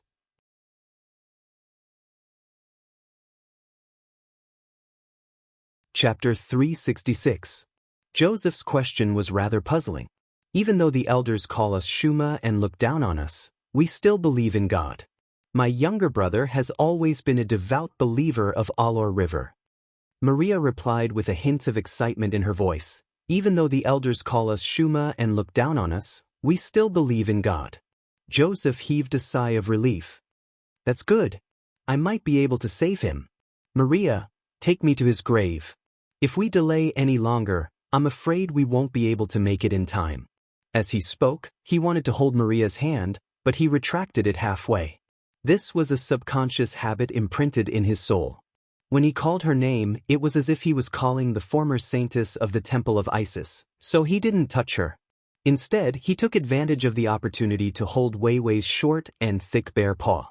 Whether it was the Shuling or the Shuma, they all followed the same tradition. After death, their bodies were wrapped in white cloth and placed in a tomb made of stones. Then, sand was piled on top of the stones to form the tomb. The news of Joseph's arrival spread to the village, and many people rushed to the cemetery to see what was going on. Joseph stood in front of Lassalu's grave with a relaxed smile. He could still sense the faint traces of life in the grave. Lassalu wasn't really dead. It was just that he had stopped breathing, and his heartbeat was so weak that it was almost undetectable that people mistakenly thought he was dead. Amon had seen this phenomenon on the battlefield before. Joseph raised his cane and pointed at the grave. "Maria, your brother isn't dead yet. Open the grave, and he can return to the human world." Weiwei seemed to understand Joseph's words. He ran over and dug the sand with his claws, then tried to move the stones on the grave. Joseph flicked his cane, and the stones and sand naturally surged to the sides. Weiwei also rolled to the side with the sand and stones, and Lassalu, who was wrapped in white cloth, appeared in the grave under the sunlight. This scene happened in broad daylight. When people saw the grave suddenly open to reveal the body, they all retreated in fear and hid in the distance to watch. Joseph, however, walked to the grave and waved his hand. A leaf floated in the air and landed precisely on Lassalu's face, which was wrapped in white cloth. Then he untied the leather bag at his waist and spat out a mouthful of water. A mist of water landed on the corpse and the leaf. The leaf moved slightly, and a weak voice came from below. "God, where am I? Why can't I move?" The closest onlookers heard the voice and shouted in horror, "Oh my God!" Jomo made the dead speak. Maria and her sister, Martha, had already rushed over. They untied the white cloth that was wrapped around their brother and helped the pale-faced Lazarus out of the grave. The young man looked very weak, but under the sunlight he had come back to life. The news of Jomo's miraculous power to bring the dead back to life quickly spread through Bethany. Even though Joachim told Martha and Maria that Lazarus wasn't really dead, it was just a temporary state of suspended animation. But people didn't understand this and still preferred to believe the facts they saw with their own eyes. Joah had brought a dead man to life from the grave in broad daylight. It was impossible for him to explain it to everyone, and it was impossible to explain it clearly in real life. The so-called fake death, in people's eyes, was also a real death. Otherwise, Sister Ma wouldn't have been able to accept the fact that she had buried her living brother in the grave. Those who followed Joseph and were grateful to him were naturally more willing to preach such a miracle. Bringing the dead back to life was, of course, more amazing than reviving a person who had not yet died. From that day on, more and more people began to believe that Joseph had been appointed by God to save them from their suffering. This unexpected event gave Joseph unprecedented sensational influence and enormous popularity among the people.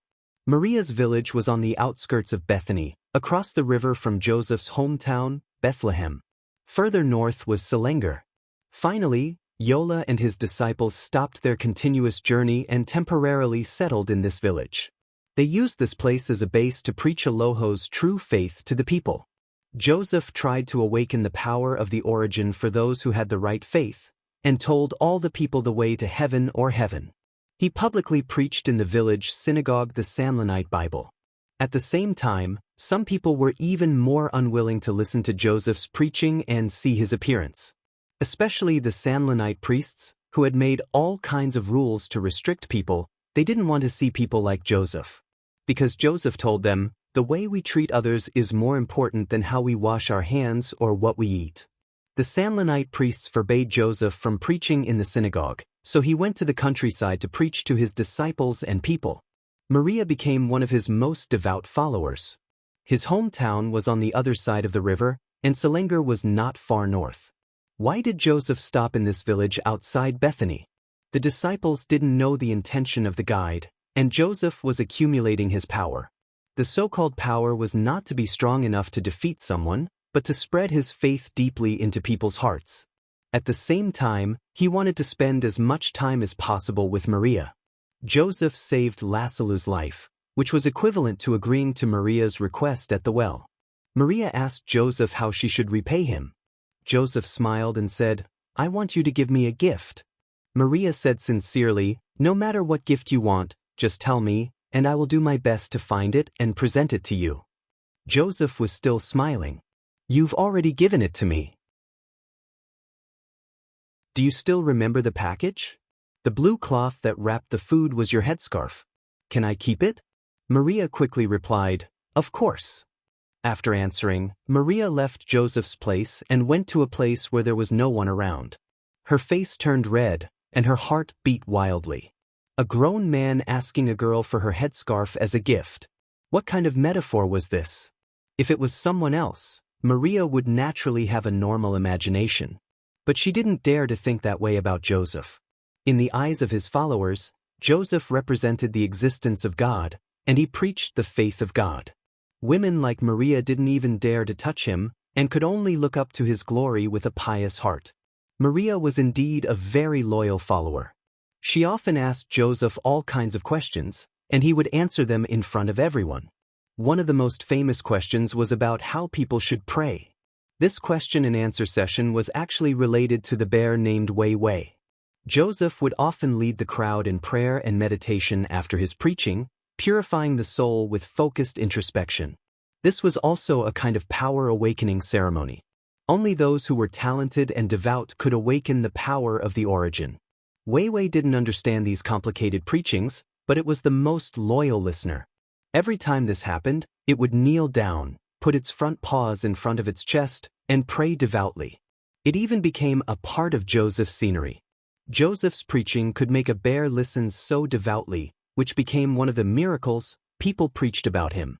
Many people came to see him, and then were moved by his preaching and became his followers.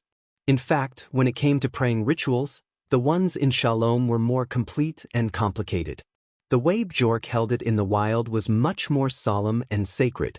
When the priests in Bethany heard the story of the bear, they ridiculed the people. That Joseph is just a deceiver. He wants people to learn to pray like a bear. Does he want people to become as ignorant as a bear? Someone else said, a trained bear pretends to pray to attract people to listen to his preaching, but what's the point of praying like that? Joseph is just like those entertainers who perform monkey shows. This kind of questioning was very tricky. When Maria heard the news, she couldn't help but ask Joseph, "Respected guide, how should we pray? If Wei Wei only pretends to pray, will he also receive God's guidance? Joseph smiled, stood up, and said something that surprised everyone. Actually, it's more important when you don't pray. Seeing that everyone was confused, Joseph explained, "What is the purpose of praying to God? It's to purify your soul, not to tell God how you believe in Him sincerely. The result of purifying your soul is reflected in your daily words and actions, and in how you treat others. The kind of person you become determines whether you really believe in God." There's no need to imitate Wei Wei, the bear, but you shouldn't laugh at him either. Your prayer is your prayer. Wei Wei may not understand what we're praying about, but he once found me with food in his mouth for 3 days and 3 nights in order to save his benefactor, and invited me here. This bear thinks of himself as a human, and knows how to treat others better than most people. Jonah calmly and sharply countered the question, letting the believers understand what true prayer was. When the news reached the priests in Bethany, they were panicked and angry at the same time. One of the elders said, "We must stop Joseph. If this continues, I'm afraid everyone will follow him." Another priest said, "It's best to get rid of him or imprison him, but what kind of crime or excuse can we use?"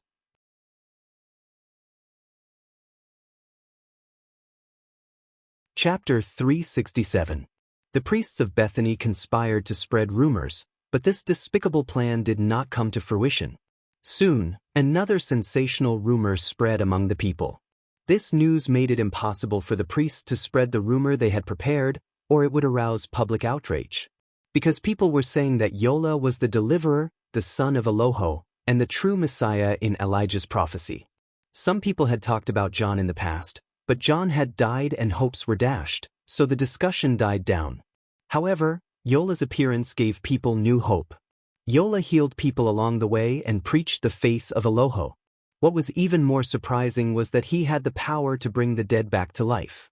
People thought that this was a miracle that could only happen with God's approval. The news spread quickly in the Valg plains as if it had wings, and the first appearance of this story was actually related to Maria, the girl of Bethany. He made an appointment to stay in the countryside of Bethany, and his influence grew.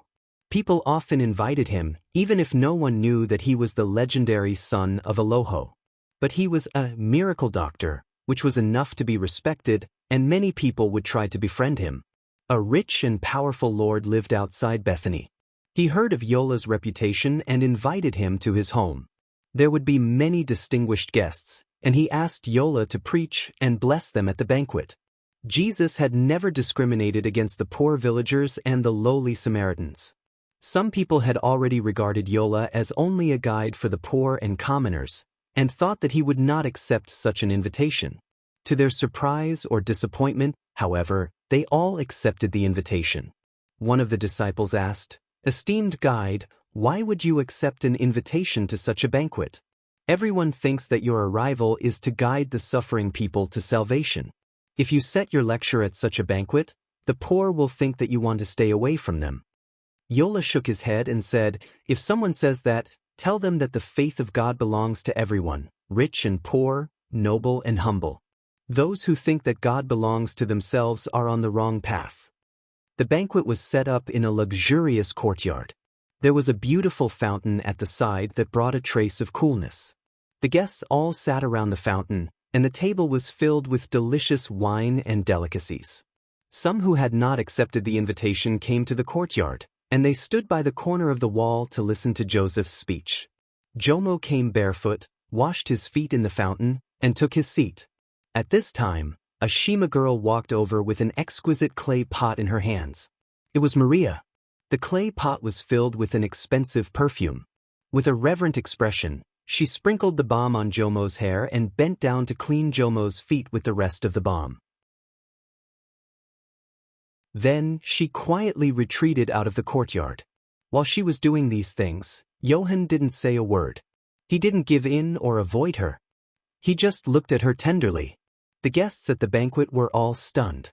The great lord asked in surprise, You're already the guide of countless believers, an honorable and cold man.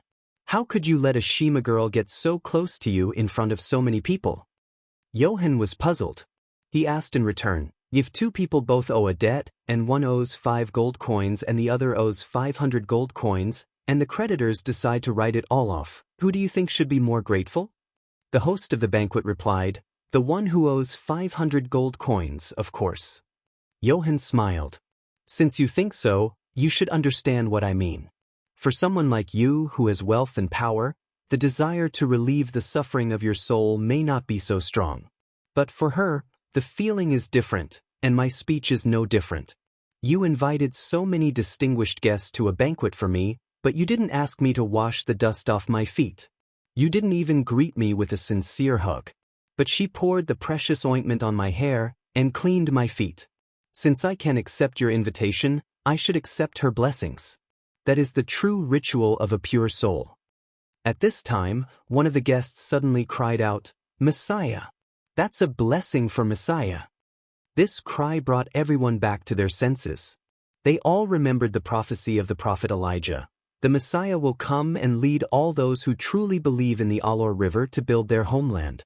Just like how Moses led the people of Taling back to their homeland to build a home flowing with milk and honey. The word Messiah means deliverer. In the legends, people poured precious balm on the hair of the deliverer to show their reverence for the glory of God. The Shema girl was such a ritual. In her heart, Johann was the Messiah, the deliverer in the prophecy of the prophet Elijah. What did it mean for Johann to accept such a ritual in front of everyone?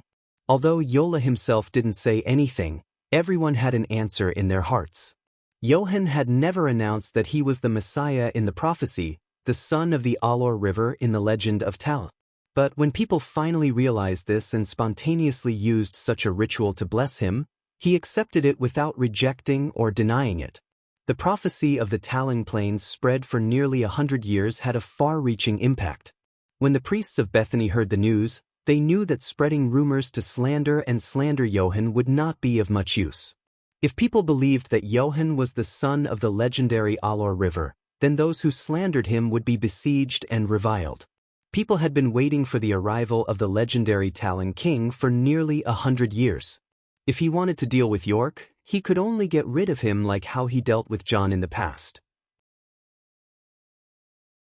So the priests of Bethany decided to send a messenger to the elders of the Taling temple, reminding them to eliminate Johann as soon as possible. Alahan had made a covenant with Moses: "Do not kill the innocent. Do not take the lives of others for money or selfish desires." This was one of the 10 commandments that Moses left for the people of Taling. But now, these priests who enjoyed secular status in the name of Alahan were plotting to kill Alahan himself. All of this was clearly seen by Link and Medanzo, who were secretly guarding Johann. Coincidentally, the town that Johann had passed through not long ago also sent another messenger through Bethany and was about to enter the city of Taling. The content of the messenger's report was also about the threat that Johann's behavior posed, and to remind the elders that they should try to imprison or kill this man. Link said to Medanzo, "They came just in time. We'll catch these 2 messengers together and give them to Johann together with the evidence of their crimes." When Medanzo was about to answer, the 2 angels suddenly heard Amon's voice in their souls: "Let the messenger go to Taling." Even if they don't go, the elders of Taling are already planning the same thing. This is the test that I have to face when I come to the human world. You all know what the so-called test of fate, judgment of the end of days is. It is the process of how a man becomes a god. But how does a god become a man? This is the proof I seek. I have to face that fate, and the real people who will be judged are the people who gave me that fate. The 2 angels understood that this was the fate that Johann had to face when he embarked on this path. As for what kind of proof their god was going to complete, Medanzo and Link were not very clear, so they asked in their souls, "My god, what can we do for you?" Amon's voice laughed and said, "Thank you for your protection, but there is no need to do anything more for me.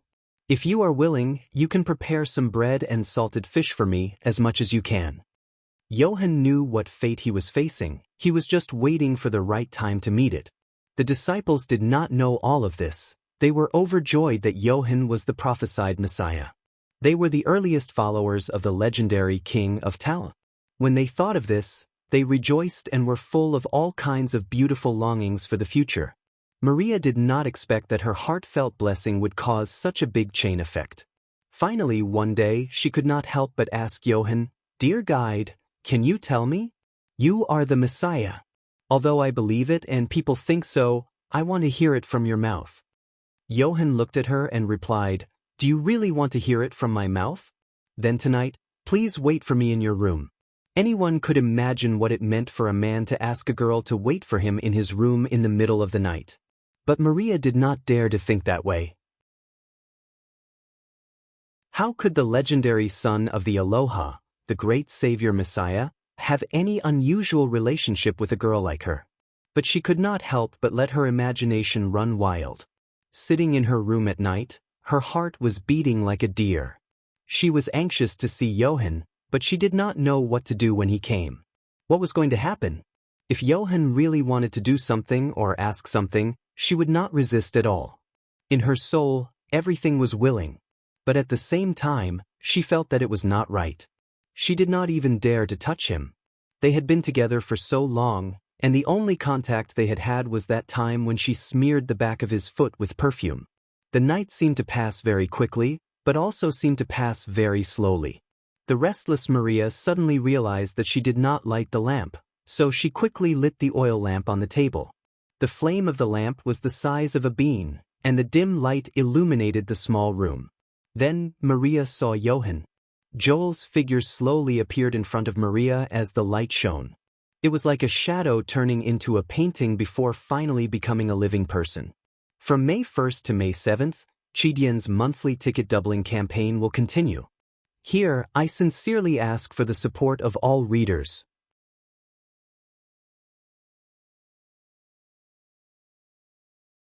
Chapter 368. Joseph's appearance in this way was like a god quietly descending to the human world. Maria's surprise was indescribable, and she was about to bow down subconsciously. Yogi quickly reached out to hold her arm and said, "Maria, please remember, no matter what happens in the future, you don't have to be surprised. I came to see you like this today because I am ready to answer your question." There was a kind of enthusiasm in his eyes, as if it was wrapped in some kind of desire and expectation, and Maria simply did not dare to look up. She seemed to withdraw her arm and asked in a panic, "Respected guide, why do you look at me like that?" Yogi did not answer, but asked, "Maria, why do you not dare to touch me? What are you afraid of?" Maria bowed her head and said, "In my heart, you are the Son of God who came to the human world. Absolutely, you are the Son of God. I do not dare to touch you, for fear of tarnishing your sacred glory, and if I am not careful, I will be doomed eternally. I clearly know the answer in my heart, but I still could not help but ask such a question during the day. I wanted to hear it from your own mouth, but I did not expect you to answer me like this." Yogi was still looking at her. "I came to answer your question. Yes, I am that person. People are not wrong, but they may not understand the true meaning of Ilya's prophecy." Speaking of this, he sighed again and said, "I somehow remember what happened almost 400 years ago. At that time, there were also two people. They were like you and me now, but their identities had changed. I finally understand how she felt at that time. Maria, you want to ask why I look at you like this? Wait until you pass the test of endless arising and ceasing cycle, then you will naturally understand everything. But at that time, you will still be the present Maria, the one I am looking for." Maria finally raised her timid eyes to meet Yogi's gaze. "The test of endless arising and ceasing cycle? I don't quite understand what you are saying, but I have heard you explain the power of origin, that is a stop on the road to heaven. Do you think I also have hope?" Yogi could not help but step forward and grab her hand. Maria's body trembled, as if there was an electric current spreading from his palm to her whole body. This time, she didn't pull her hand back. Jonah's large hand was so strong and warm. Maria heard Yola's soul-imprinted voice again. "Of course you have hope. Even if you can't welcome it in this life, you will welcome it in the future. Since I've found you, I'll definitely wait for that day, but I'm afraid Jory won't be able to wait for that day. I know what I'm going to face, that's why I came to find you today. Forgive me for not being able to tell you all that you do not yet understand. I only wish that you could feel the yearning of the soul." Peter and Judas had also heard what Maria had asked Joel during the day. Yoho asked Maria to wait for him in the room at night. He was going to answer her there. Peter was very curious, so he pulled Judas to a tree in the village and looked at Maria's house from afar. He wanted to know when Jojo would go. Judas asked, "Why are you so nosy?" Peter said seriously, "Our guide is the legendary Son of God. We, the followers of the Son of God, should also be guardians and protect the safety of the Son of God. Isn't this reason enough?" The two of them waited under the tree, but they did not see Yoho appear. In the middle of the night, the window suddenly lit up, revealing the projection of Yoho's figure. Peter exclaimed in a low voice, "Wow! He really is the Son of God who descended to the world. He actually left just like that." Judas advised, "Our Son of God is so capable. Does he still need you to protect him here? We don't have to wait and see." Peter shook his head again and said, "If we stay here, we can prevent others from disturbing him." There were lights and shadows on the window, but there was no sound coming from the room. No one knew what Maria and Yoho were talking about. After a while, the lights suddenly went out. Peter said in surprise, "Hey, why did you blow out the lights?" Judas rolled his eyes at him and said, "Don't talk when you blow out the lights. Do you know how to live? Don't you understand such simple common sense?"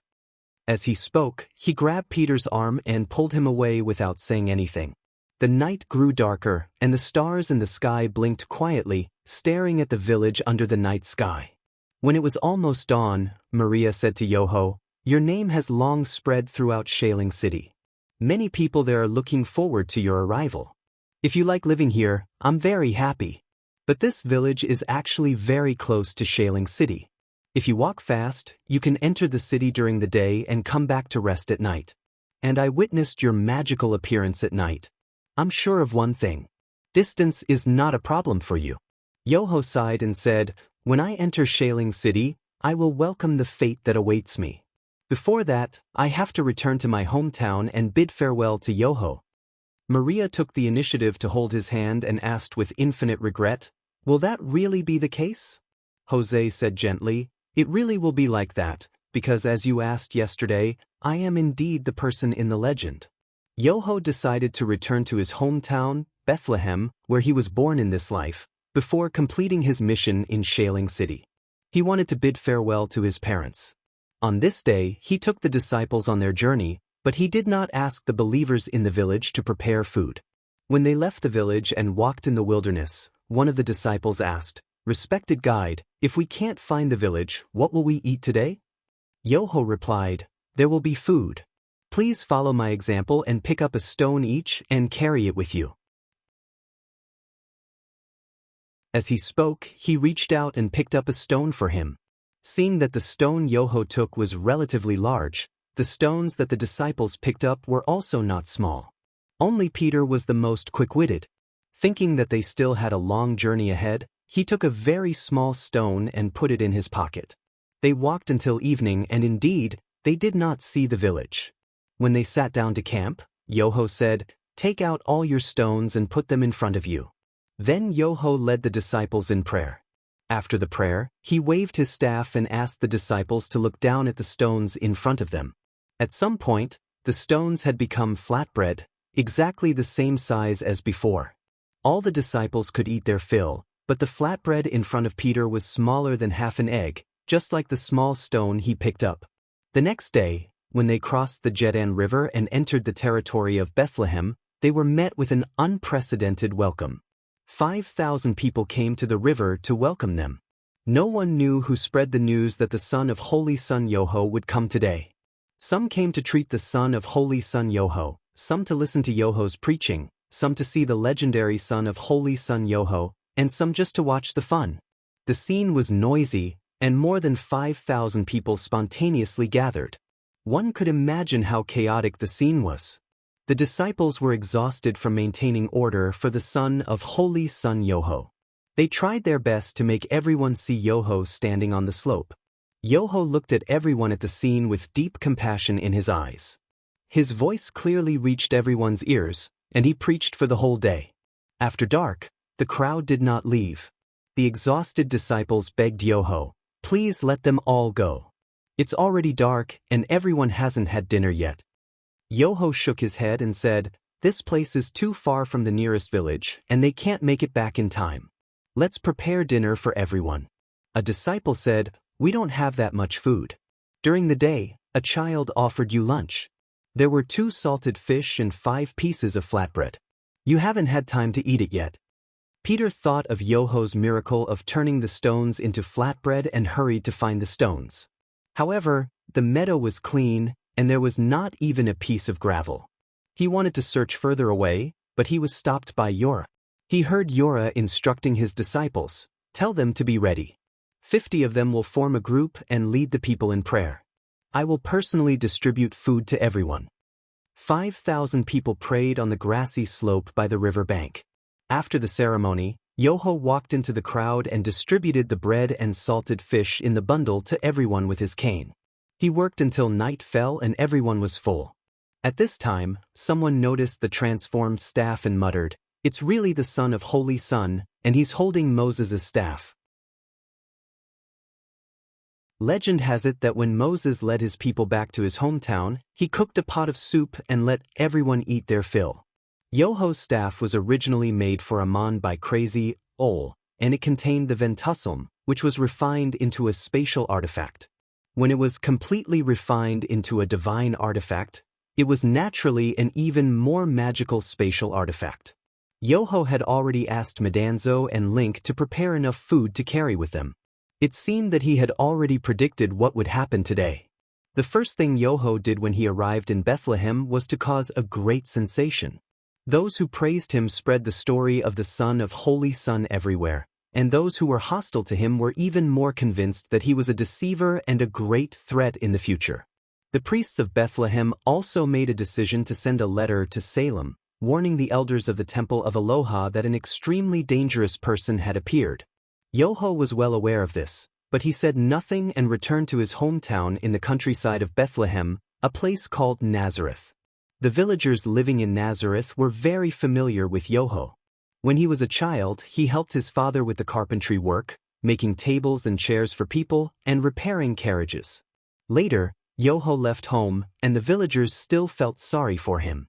When they talked about Yoho, they often sighed, "What a pity for that child of Joseph's. He could have become the best carpenter in Nazareth, and even made furniture for the king."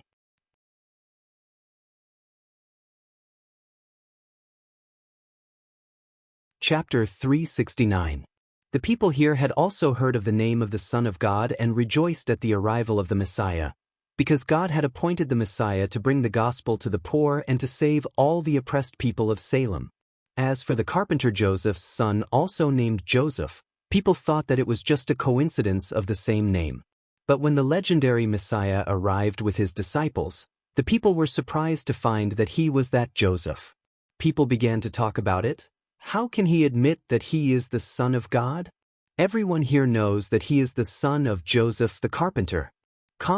What tricks did Joseph learn in the Iga to confuse so many people? I watched him grow up. He is not the Son of God, he is just a carpenter in a small village. Amid the doubts, Joseph's preaching was no longer so popular, and he looked like a fraud and a liar. It was no wonder that the villagers would have such doubts and thoughts. They had always regarded Joseph as the same person as themselves, and it was difficult to accept his change.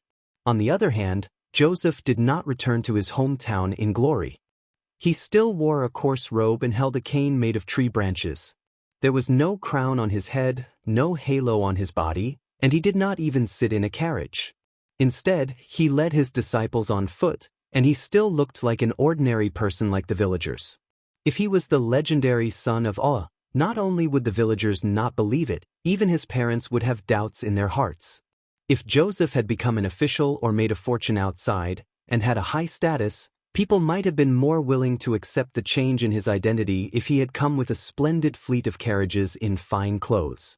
Joseph understood all this in his heart, so he no longer preached anything to the people of his hometown. After settling the disciples, he returned home and continued to help his father with his carpentry work. This made his parents feel very gratified. The son they knew was back. However, the disciples could not accept their Son of God only doing carpentry work at home, and after a while, they finally could not help but come to Joseph and say, "Dear guide, why did you return to the village to work as a carpenter? You are the Messiah prophesied by the prophet. Have you forgotten your mission?" Yura was working on a chair with a hammer in one hand and a chisel in the other. He sighed and said to his disciples, "I have never forgotten what I came to do. I returned to my hometown and came to my parents' side. This is also a kind of farewell. I don't have much time left. Respect your parents.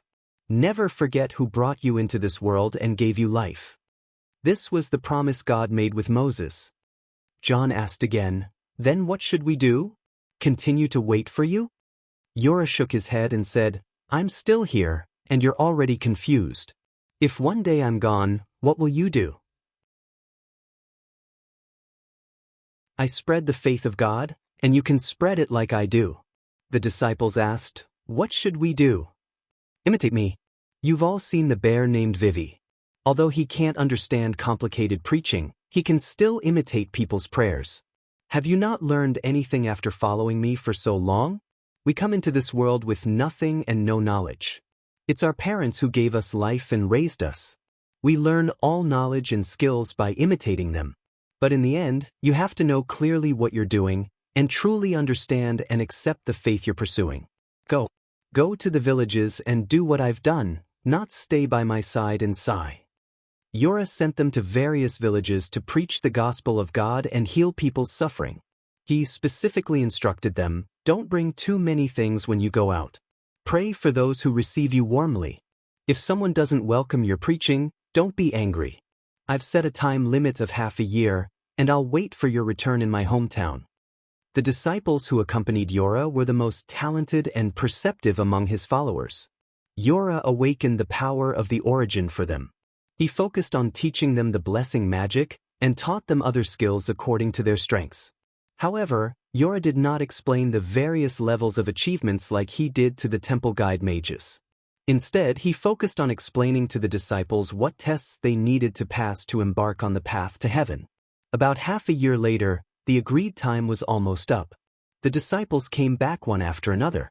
They were travel-worn but in high spirits. They went to preach the gospel of Yura and spread the faith guided by Allah in the way Yura taught them. Although they were not as successful as Yura himself, they all achieved their own achievements. When the disciples gathered again, they excitedly talked about what they had seen and heard. The gospel that Yura preached was obviously more popular in other places than in Nazareth, and Yura still stayed at home as a carpenter. The disciples could not help but analyze the matter. In fact, they all knew very well what caused Yura's encounter in his hometown. Peter sighed and said, "Why don't the people of Nazareth understand that Yura is the real Son of God?" Judas said, "They have their own deep-rooted views, because Yura was born and grew up here, the son of an ordinary carpenter." When they heard the name of the Son of God in the past, they thought it was a coincidence. The name of the Son of God, Yura, will spread throughout the continent along with his deeds, and when people investigate his origins, they will still mention this matter. Peter slapped his thigh and said, "How can Yura be the son of a carpenter? The deeds that will be spread in the future must have a new interpretation, and the Son of God should be the Son of Allah, born by the influence of the Holy Spirit." Make such an explanation to people, and everything will seem perfect. The disciples had long been convinced that Yura was the legendary Messiah, the king of Salem who would build a new kingdom. As they talked, everyone began to look forward to the future. Some people thought that soon, Yura would become the king of Salem, the ruler of the Salem plains, and would lead the Salemites and the Samaritans to build an unprecedentedly powerful kingdom, replacing the Maro Empire. Just like the belief of God's guidance that Yura had spread, it had gradually replaced the authority of the priests of the temple among the people. The disciples' vision of the future soon turned into a discussion and debate. They were all thinking about what positions they could hold in the court of the new kingdom in the future. For example, who could be the prime minister, who could be the minister of military affairs, who could be the minister of internal affairs, and so on. Peter was the most enthusiastic. He thought that he could be the head of all the officials, and the minister of finance, of course, should be Matthew, who had once been the Maro Empire's tax official. When the discussion was at its most heated, the disciples suddenly heard Yora's voice. "Who do you think I am?" Everyone stopped talking and looked up, only to find that Yora had appeared in front of them at some point. Although Yora had been working as a carpenter at home during this time, he was very clear about the affairs of the disciples, and often went to the countryside of Bethany across the river to see Maria, so no one knew how he came back and forth, and no one had met him on the road. Hearing Yora's question, the disciples replied, "At first, you were thought to be the successor of John the Baptist, later, you were thought to be another prophet who brought the gospel, and now, everyone knows that you are the Messiah appointed by God, you are the Son of God who came to earth, and you will also be the King of Salem. Everyone is eagerly looking forward to you going to the city of Salem and completing the great work of the prophecy." Yora sighed and said, "You have followed me for so long and witnessed everything I have done, but you still do not fully know who I am, and today it is necessary to make it clear. Yes, I am the prophesied Messiah, and I have never taken the initiative to proclaim myself so. Because once people learn of my arrival, they will arouse the desire in their hearts, and the king of Salem they desire is a king who will conquer the Maros and provide them with everything for free, allowing the Salemites to rule the continent. That is not the king I will be. The seeds of my holy temple have been sown in the hearts of the people, and all you have done for the past 6 months is to spread this holy temple all over the Salem plain. When people learn the truth, they will probably be disappointed, and then angry, thinking that I am a liar.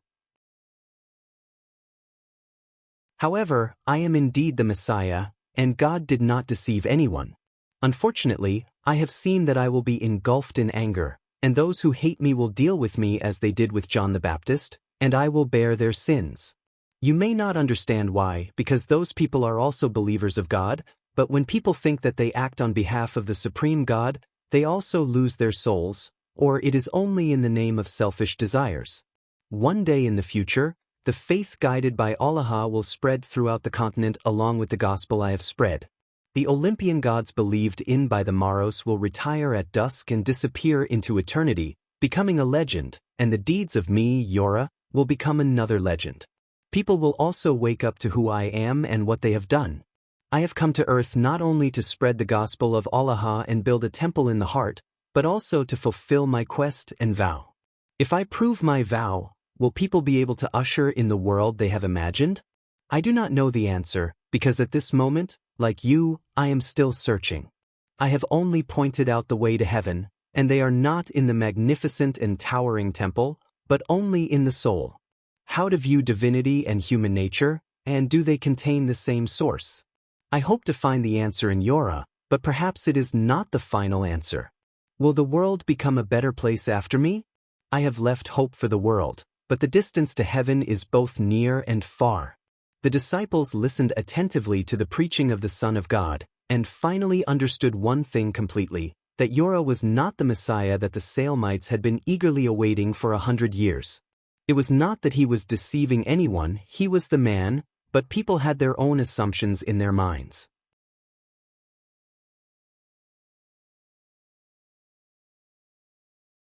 Chapter 370. Yola's words were not too abrupt, but in fact, some of the disciples already had a premonition. At this moment, they could not help but burst into tears. There were also some disciples who were very smart and foresaw some terrible things, and a chill rose in their hearts. Yola finally said, "It's almost time, pack up and get ready to go, we will go to Lung." That night, the disciples packed up and went to rest, but the 3 disciples, Peter, John and Jacob, could not sleep. They quietly walked out of the tent and went to a hill outside the village, wanting to pray quietly at a high place to calm the chaotic thoughts in their hearts. At the same time, Yola also walked out of the house and came to the mountain outside the village, calling, "Moses, Ilya, come out." Both of these angels had once been prophets of the Kurang people, and Moses had led his people back to the plains of Duk, and these people were the ancestors of the Kurang people. And Ilya had been the high priest of the shrine of Lung, and it was he who left the prophecy of the coming of the Messiah. When the angels found Amon, who was reincarnating on earth, Link and Medanzo followed behind Yola's team to guard, while Moses and Ilya went to the place where Yola was going to investigate the situation in advance. After awakening Amon's spiritual imprint, Yola had already dissuaded Medanzo and Link, and when he was about to enter Leng, he called the two angels to appear again. Moses and Ilya came out of the forest and bowed to Yola. "My God, you have finally summoned us." Yola waved his hand. "Here, I am Yola, there is no need to bow to me like this. Today I want to tell you that I am going to Leng, and those who claim to be the people of the Alor River are going to execute me. You don't have to do anything, this is what happens on earth, and it is a testimony to human nature." Halfway up the mountain, the three disciples suddenly saw someone talking in the mountain, and standing in the middle was the Son of God, Yola. For some reason, they recognized the other two people, the spellgiver Moses and the great prophet Ilya. At this moment, Yola's appearance had also become the same as usual. His body was enveloped in a faint layer of golden light, and his clothes were dazzling white, making him appear extremely dignified and holy. Joseph knew that the three disciples had come and purposely let the incarnation see them. The three disciples watched silently, unable to suppress the excitement in their hearts. When Yola and the two angels disappeared, they quietly went down the mountain and returned to their tents.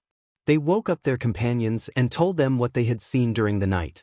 While Yolanthi was meeting with the two angels, Zeus, the father of the gods and the god of the gods, summoned Apollo from the Olympian kingdom of indestructible eternity. Zeus raised his finger, and a projection of the human world appeared in front of him. It was the scene of Yora meeting with Moses and Ilya. He could even hear their conversation clearly. When the light dissipated, Zeus stared at Apollo without saying a word. His eyes were sharp and gloomy. Apollo felt uncomfortable under the invisible pressure of Zeus's gaze.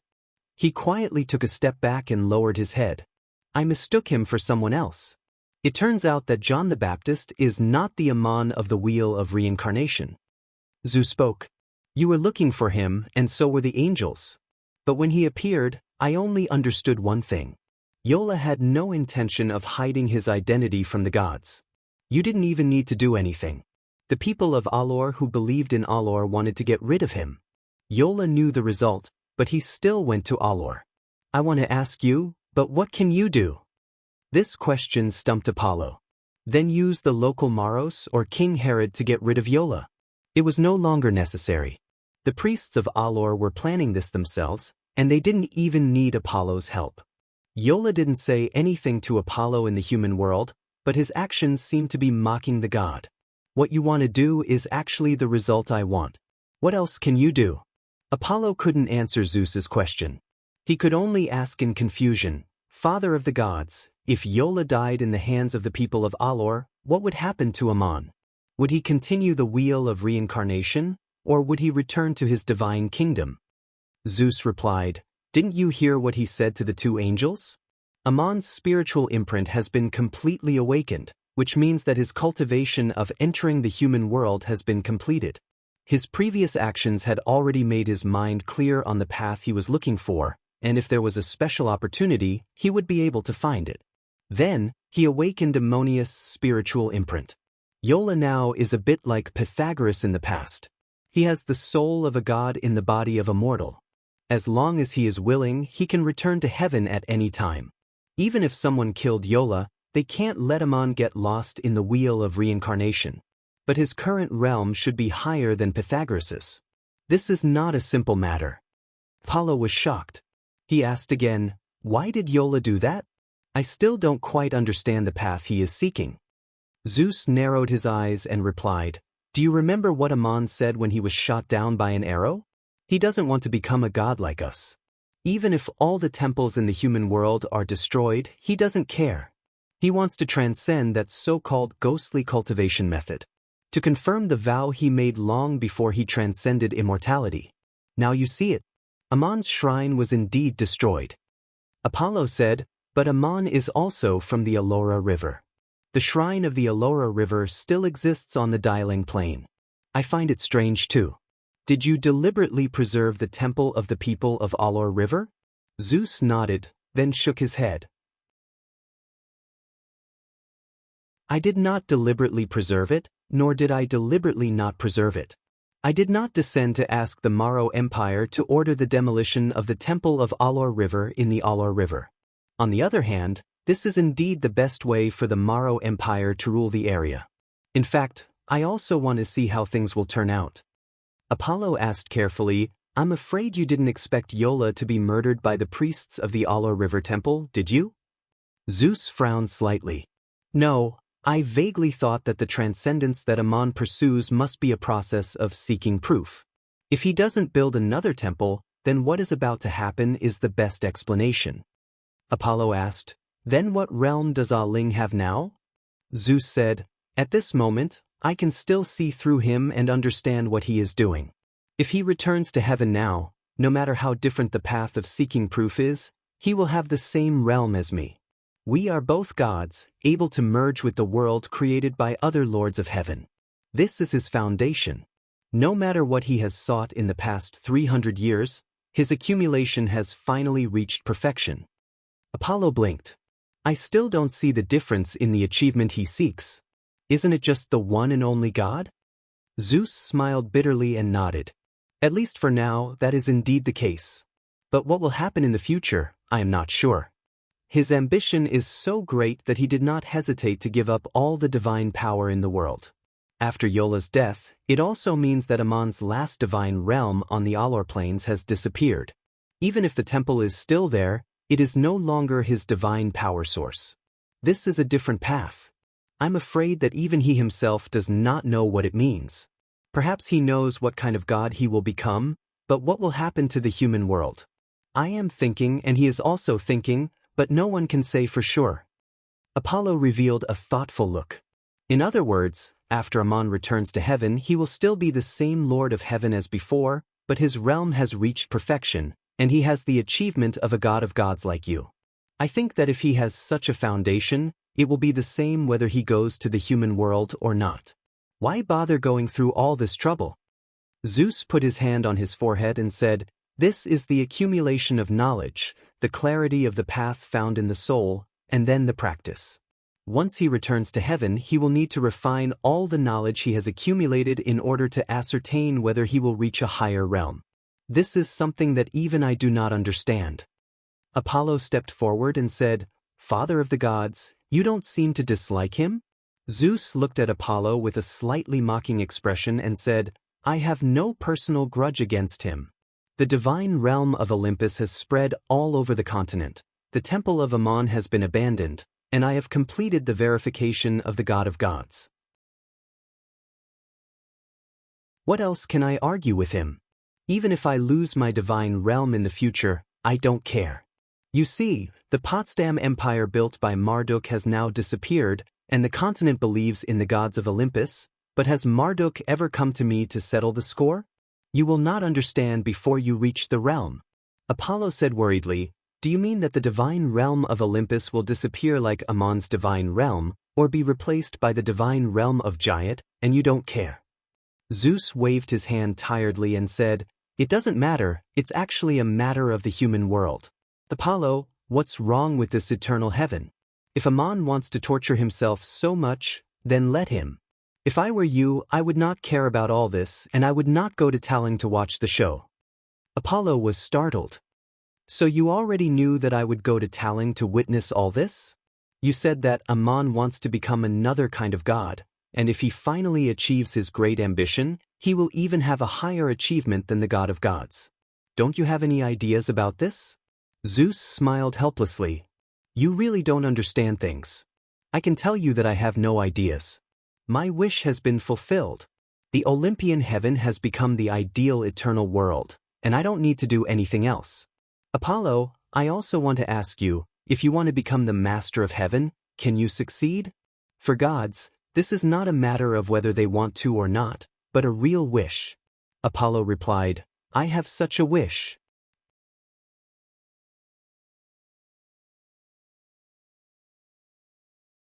Chapter 371. The annual celebration of the sacrifice to Allah was coming. This was the grandest festival of the Silurians, and people from all over the world flocked to the city of Salem to pray and thank the gods for their blessings. Along with the sacrificial ceremony was also a folk carnival, with various celebrations lasting for a full 7 days. This celebration originated from a legend in history. Nearly 400 years ago, when Moses led the ancestors of the Silurians back to their homeland, they were blocked by an evil god on the way and were trapped in the mountains, unable to move forward and without food. Allah performed a miracle, and the dewdrops on the leaves of the grass turned into small frost-like snacks that were very delicious to eat. Picking up these snacks every day was just enough to fill the people's stomachs. Moses and the miners of Duk, who had experienced all this personally, knew that it was a god who called himself Bakri who was tempting them in an attempt to make the miners of Duk abandon their faith in the one and only God, Allah, and worship him. Moses walked down Mount Sinai with the 10 commandments that he had agreed with Allah, crushing Bakri's plot. But history had been passed down to this day, and it had changed. In his later years, Moses' assistant and Aesop's friend Joshua collected all kinds of information about Allah's miracles, the history of the people, the praise of the gods, and so on that circulated among the Silurians, and also compiled a Silurian Bible, which later became the scriptures in the Temple of Allah. The snacks made of dew dripping from the leaves of the grass were the food that Allah gave to the people to show the miracles. That was what was recorded in the scriptures in the temple. Not only that, when the Duk miners left Igut, Seth, the king of the Ennead, sent an emissary to carry out a series of obstructions, and Moses and the others suffered greatly. But in the current records of the temple, things were completely reversed, and the series of miracles that stopped Moses and the others became Allah's means of punishing the people of Igut, and it was to stop the pursuers of Igut. Word of mouth formed the historical memory, as if only such a legend could make their God appear perfect. However, the adaptation of history also raised another question. If their God, was really that omnipotent, why did Moses and his people suffer so much? The explanation given by the priests of the temple was that it was a test by God. In fact, Ammon himself had not yet transcended eternal life at the time, otherwise it would not have been so difficult to bring Moses and the others back to the plains of Duk. Nearly 400 years had passed. Every year, at the legendary time, people from all over the world would flock to the temple of Allah to thank the blessings of the past and pray for more blessings from the gods. The celebration was also a folk festival, and the city of Salem would be crowded with people, so Euron chose to go at that time. "Our guide," said Peter, "you have made a wise decision. When the Savior appointed by God comes to this world, he is bound to encounter all kinds of hardships, and Satan will bewitch people to hurt you, but there are many people who respect and love you, and those sinister enemies will not dare to act rashly." Euron, however, shook his head and said, "Choosing to go when there are the most people is not to let the people protect me, but to let more people hear the echo of Allah and witness my appearance." There were still a few days before the celebration, and Euron led the disciples across the river and returned to the village where Maria was in the countryside of Bethany, which was the base they had stopped at some time, and it was also very close to Salem, making it very convenient to go back and forth. After crossing the river this time, they took a road further north than the one they had taken, located in the remote hills of the wild. In a valley, they met a group of people with terrifying faces. Seeing people passing by, these people cowered in shacks made of branches and did not dare to show their faces. Euron stopped and ordered the disciples to find out who they were, and when the people heard that it was the Son of God, Euron, passing by, they came out of their shacks and knelt in the valley and begged, "Are you the Son of God? We have heard of your name and deeds. Please have pity on us, and pray for your salvation." It turned out that these people had a strange skin disease, their faces and bodies were covered with terrible scars, and the disease was contagious. The priests in Salem could not cure them, and fearing that more people would be infected with the strange disease, they ordered them to leave the city and live in seclusion in the wilderness. To return to the city, they had to get permission from the priests to confirm that they had recovered. Although the priests of the Holy Cathedral could not cure the disease, their detection magic could determine who had the disease and whether they had recovered. The disease was indeed difficult to cure, but fortunately they met Euron today. Euron reached out and stroked the top of each person's head, his fingertips carrying a faint, imperceptible golden light, which sank into each person's body, as if a gray mist had dispersed, and then the terrible scars scabbed and fell off. Euron waved his hand and said, "Now you can return to Salem to see the priests, and after the examination, the priests will announce that you have recovered." The group jumped up in joy, cheering as they ran through the forest towards the city of Salem in the north. They had been living alone in despair for a long time, and the sooner they saw the priest in the city, the sooner they could reunite with their families. Everyone could not wait any longer. Euron stood still and watched quietly as the figures of these people disappeared into the mountains and forests. Suddenly, a man turned and ran back the way he had come, panting, and knelt at the feet of Euron and said, "Son of God, Messiah, Savior sent by God, please forgive me for my rudeness, for I forgot to express my gratitude to you, and did not even leave my name and address. My name is Wflam, and I live in Salem. I look forward to the opportunity for you to visit my house, and I will do my best to entertain you and your disciples." Euron looked at him and smiled. "I saved a group of people, where are the others? You are the only one who came back to thank me, so I would like to thank you too." As he spoke, he reached out and helped him up. "Now you can go back, the carnival is coming, and on the last day of the celebration, please prepare a dinner for me and the disciples. We need a quiet and undisturbed place." Wflam left gratefully and ran quickly out of the forest. Euron turned to the disciples and said, "I saved that group of people, that is their gain, and Wflam came back to thank me, that is my gain." Judas asked, "Esteemed guide, do you not hold a grudge against those who have not been grateful to you?" Euron shook his head with a wry smile. "There is no such thing as holding a grudge. I was just saving them. There is no dissatisfaction, and I am full of sympathy for their suffering. I did not talk about gratitude when I treated them, and when I was cured, I forgot about them." Jon asked again, "Then why are you thanking Wflam?" Euron said solemnly, "Not holding a grudge does not mean I will recognize it, and not needing gratitude does not mean I will not accept it. Only a sincere acceptance of that kind of gratitude could induce more people to follow my example. Dear disciples, in the future, if I leave you, you should also remember what happened today." Near the celebration, Euron and the disciples returned to the village in the countryside of Bethany, and Martha and Lazarus prepared a sumptuous meal to welcome them back and celebrate Euron's upcoming trip to Salem. That night, the disciples talked and laughed, and they all had a good time. Only Maria was worried, as if she had something on her mind. After setting the dishes, she returned to her room, carefully packed up her jewelry, and quietly went out. After Euron and the others finished eating, Maria returned again, holding a large, exquisite bottle in her hand, which contained the most expensive balm. Euron was resting on the recliner by the table. Maria walked up to him and dripped the balm on the tips of Euron's hair and then on his bare feet. Then she leaned down and gently applied the balm on the back of Euron's feet with her long hair, filling the courtyard with a fragrant smell. This was a ritual dedicated to the Messiah. Maria had done it in public, and Euron had accepted it calmly. Only then did people realize that he was the Son of God who had come to earth. And today, Maria did it again at home, which seemed unnecessary. Judas could not help but say, "This balm is too expensive, Maria. You should save the money to buy more useful things." A gloomy look flashed across Maria's face.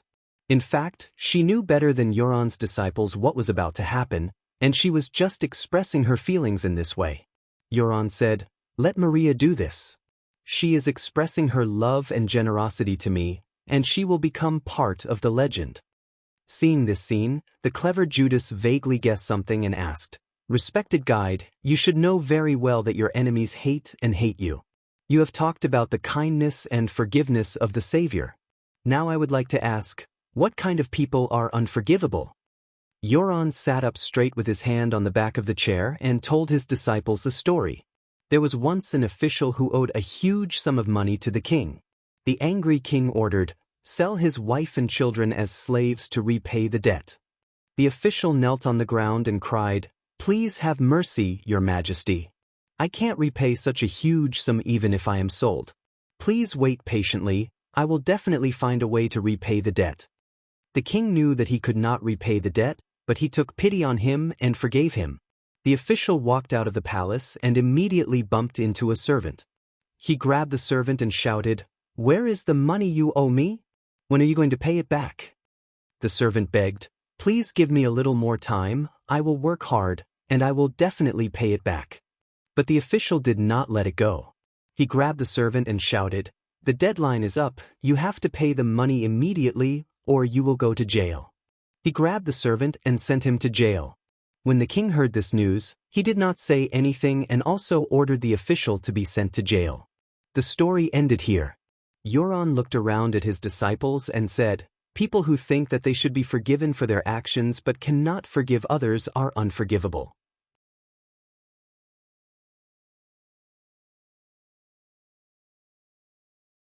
Chapter 372. The grand celebration finally began. Thousands of people gathered in Canling, and it was lively and jubilant. People came from all directions, and every street became crowded. Yo and his disciples also left the village and headed for Salem. He did not hold the staff that was made from a tree branch in his hand. On the night he met the two angels, he had already returned the staff to Moses. Yo no longer needed the divine artifact. The disciples said, "Dear guide, many people in Canling are looking forward to your arrival. Everyone will come to welcome you. In order to see you in the crowd, you'd better not walk." Yola thought for a moment and nodded. "Go to the village in front and borrow a donkey for me. Tell the owner that Yola will use it and will return it soon." Ilya and Moses had been in front to clear the way, but they had been persuaded by Yola to leave. However, Medanzo and Link were still following behind. Although Yola had dissuaded them, he did not order them to leave. At this moment, Link suddenly said, "There seems to be a legend in the Canling Plains. When the Messiah came, he did not ride on a warhorse, but a gentle donkey." Medanzo was stunned. "Is there really such a legend? That's easy. I'll turn into that donkey." Link said, "Didn't Ammonius tell us not to interfere with Yola's affairs in the human world?" Medanzo shook his head. "This is not interference. We did not do anything else. Anyway, Yola has already ordered the disciples to find the donkey. Go quickly, let them find it." The two angels quickly went around to the village in front. Medanzo turned into a donkey, and Link turned into the owner of the donkey. They stood at the intersection with the donkey. There were several donkeys in the village, but the one that Medanzo had turned into was the most conspicuous. The disciples came to borrow the donkey according to Yola's words, and Link gave it to them without hesitation. When the people heard that the son of Saint Yola had arrived, they all rushed out of the city to welcome him.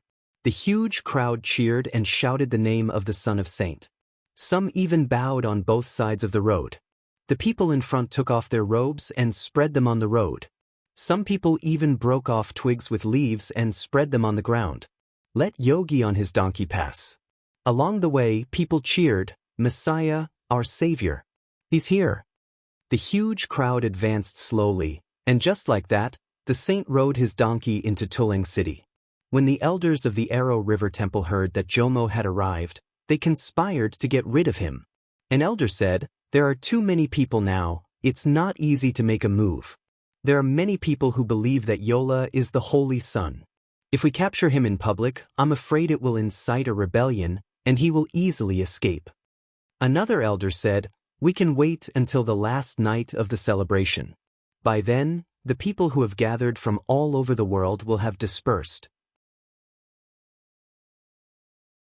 The first elder said, "It's best to capture him when he's alone. He has a lot of followers, so it's best for us to bribe a spy." Another elder nodded in agreement. "That's what we should do." What was more important was how to put him on trial. He had to convince the people that he was a liar who pretended to be God's guide. If that happens, his followers will turn to hate him. At this moment, another elder said, "There's no need to worry about putting him on trial. If he claims to be the Savior, but can't even save himself, then it proves everything. But for the next 7 days, are we going to endure him preaching to the people in front of the temple? No, I'm going to find him. Don't forget, there's still the governor of the Maro Empire here. What will the Maro people think of the self-proclaimed Messiah?" Yogi finally arrived in front of the Arrow River Temple. This temple was first built in the era of David Solomon. After hundreds of years of repair, it had become more and more magnificent. It was far away from all the buildings and was on a high ground in the city. In front of it was a very large square. This was also a place where people gathered. As long as there were more people, there would be opportunities to make money. The small merchants and peddlers would naturally not miss this opportunity, not to mention the people of Tuleng who were especially good at doing business. The disciples were a little shocked by what they saw. There were many wandering peddlers carrying parcels, carrying baskets and pushing carts. Carrying baskets, pushing small carts in the crowd, the sound of hawking rose and fell. These were secondary. Some people obtained the permission of the temple priests, or cooperated with the temple priests. They set up sheds in the plaza of the temple and sold all sorts of birds, persuading the pilgrims to buy them and release them as offerings to the gods. The birds in the square were flying everywhere. Feathers and bird droppings fell from time to time. The birds that were caught were frightened and dying in the cages. Many of the birds that were bought to be released fell to the ground in a small forest not far away. Someone caught them again and sold them again. Yogi came to the square and closed his eyes. He heard the sorrowful cries of all kinds of birds. His expression was solemn and there was a hint of anger. Seeing him like this, the followers realized that the Son of God might have something to say, so they waited quietly at the side. Sure enough, Yogi opened his eyes and said, "Those who truly follow me, go and destroy the stalls that are selling birds. Release all the birds outside the city." Jorg had never ordered his followers to do anything for him before. Today was the first time he had done so. Everyone clearly heard the Son of God's words. They pushed the stalls down, took all the cages, and released the panicked birds onto the city wall. After the chaos, the square became quiet again. Some people were shocked by Yogi's actions. He was offending the priests of the temple. To set up a shed and sell birds for sacrifice to the Arrow River, one must have the permission of the priests.